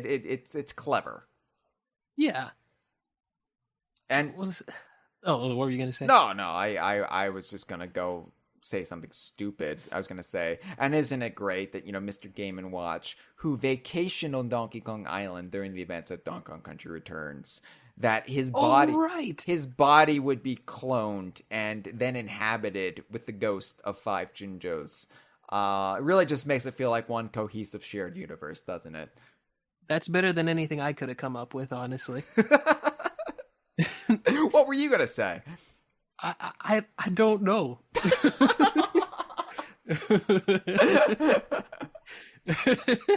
Well, maybe that's a good sign as any that we should wrap this up. We forgot the Minjos, though, didn't we? Yeah, I'm about to bring them up. I'm about to bring them up. I know what I'm doing. Okay. So, final thoughts. We have the Minjos. And the Minjos are the dark mirror counterpart to the Jinjos. They're virtually identical, Nuts and Bolts changes up their design a little bit to make them a little bit more like gnarled and like, but they can pass for Jinjos. And my question, as we wrap it up, I have a couple points to hit, but the second point, I think we need to kind of touch upon this before I get to it. Are Jinjos and Minjos actually the same species? Like, are they biologically identical? Or is it like a chimpanzee and a bonobo? I feel like, yeah, they may have branched off because King Jingling says, watch out for Minjos. They look just like Jinjos. How strange. Something like that. So I feel like they are not the same species. Maybe it's sort of like a branching off thing, like bonobos and chimpanzees. It's like, these guys are a little more crazy than us. They didn't have the same kind of food sources we did, so they are kind of riled up. I like that. Bonobos, Minjos are chimpanzees as to Jinjos to bonobos. So the Jinjos would be the chimps and Minjos would be the bonobos. Because bonobos are a bit like more gnarled, meaner chimpanzees. No. I thought they were the peaceful. No, they're the peaceful ones. Are they? They're the make love not war ones. Bonobos? They're more chill. They're more chill than chimpanzees. Chimpanzees are like angry all the time. No, I know chimpanzees can be assholes. And that's why, like, honestly, you know me. You know me, Malik. You know how much I love apes and monkeys. Like, I don't care who you are. If you're a mandrill, if you're a squirrel monkey, if you're an orangutan, if you're, I love you all. Chimpanzees, I do have problems with. I'm like, you know what? I see too much of humanity in you chimp. Yeah. And I don't like it. I love gorillas. My goal in life, if I have any goals left in life, when I'm not feeling like the gnarled, I said gnarled again. I am a Minjo right now. I am a gnarled husk. My goal in life, other than to hopefully make DK Vine a success and a legitimate resource and avenue of entertainment for people, is to be hugged by a gorilla. I'd like that too. But yeah, chimps. I don't know. Nah. I've argued with people if chimpanzees have actually appeared in the DKU yet, because some people try to say Dixie is a chimp, and I'm like, no. She's too nice. She's too nice, and she has too much of a monkey stature. We can argue all night, and trust me, I would, if Dixie has a tail or not. But I think she's supposed to be a monkey, right? And some monkeys have very small tails, almost like vestigial, like rumps of tails. Dixie could be that. If you really feel this passionate about her not having a tail, I'll allow it, so long as you say she's a monkey. But they're not chimps. Diddy's not a chimp. Diddy has a tail. Don't ever say Diddy is a chimp to my face, or you will lose that face. I'll slap it off. Like a chimpanzee would. Like a chimpanzee would rip off your face, right? So you know what? I am actually okay if chimpanzees never appear in the DKU, because quite honestly, they don't deserve it. They don't. Mm-hmm. Now, I still want to protect them. If a chimpanzee family moved into the wreath on my door, I would let them live there. I would crawl through the window for them, but because you would have no other choice. It's like, yes, sir, you could stay here as long as you like. Just don't eat me. So if Minjos are some sort of just like small evolutionary offshoot of Jinjos, what does it say then about the possible origin of the Jinjos? And you say, wait a second, wait, hold on. The origin, we know the origin of Jinjos. They came from Spiral Mountain. That is their ancestral homeland. Yes, it is. I am talking about a further origin, farther back. I am talking about where the Jinjo genealogy, where their DNA actually originated from. Bingeology. Yes, it's sorry. Jingeology. Jingeology. Because in Banjo-Tooie, You may remember those extraterrestrial characters who had crash landed in the ocean. Yes. And one of the, I guess they're supposed to be grays. I don't, like, it's never really defined what type of alien extraterrestrial race they are, but they look vaguely similar to what is known in popular culture as the Greys. You know, what people report to have seen during supposed alien abductions, what popular culture is kind of run with, the large head, bulbous eyes. So I'll just say they are the GKU interpretation of the Greys. Obviously, we've seen other extraterrestrials like pigs and whatnot. Pluto Pants, who, Mr. Pants met on the moon when he blasted his homemade rocket with his illegitimate son, Toby. When they went to the moon together, they met this extraterrestrial with antenna that Mr. Pants then put a pair of Y-front underpants on the extraterrestrial's head and dubbed him Pluto Pants. And then Pluto Pants loved it, became best of friends with Mr. Pants, and there was no interstellar war. But anyway, that's a different type of extraterrestrial, but I think these are supposed to be the Greys. So, we have the small gray child known as Alfette. And Alfette is carrying this yellow Jinjo doll. Interesting. So, the question is, well, okay, does this suggest that even unbeknownst to Jingling and the Jinjos who are living in the Rare Archipelago on the Isle of Hags and Spiral Mountain, does this suggest that the Jinjos may have an origin in the stars? Are they from another solar system? Are they from like beyond known civilization elsewhere? Like, are they from the same place that the Greys are from? Zeti Reticula or whatever where the fuck Greys come from. Are the Jinjos from there? Were they brought to Earth in similar fashion to, like, in the 90s there was this theory, and I say theory loosely, that, chupacabra sightings had increased in the American Southwest, throughout Mexico and Central America. Chupacabra sightings were suddenly everywhere again, and there was a lot of conflation between chupacabras and the Greys of popular culture. And so it was like, what if Greys are like the pets, or what if chupacabras are the pets of Greys, and they like got loose from the spaceship and they started like populating the Southwest on down, where a lot of UFO sightings were, and that was briefly a theory for chupacabra, and then people started conflating chupacabras with like wild wolves with mange, and then chupacabras kind of fell off the the radar a little bit. But what if Jinjos were brought to Earth by the Greys, and the Jinjos don't even remember this? But obviously the Greys remember this because there are still Jinjos on their home planet, as evidenced by Alfette's doll. Maybe the Jinjos are just known like galaxy wide because they're just that cool. I mean,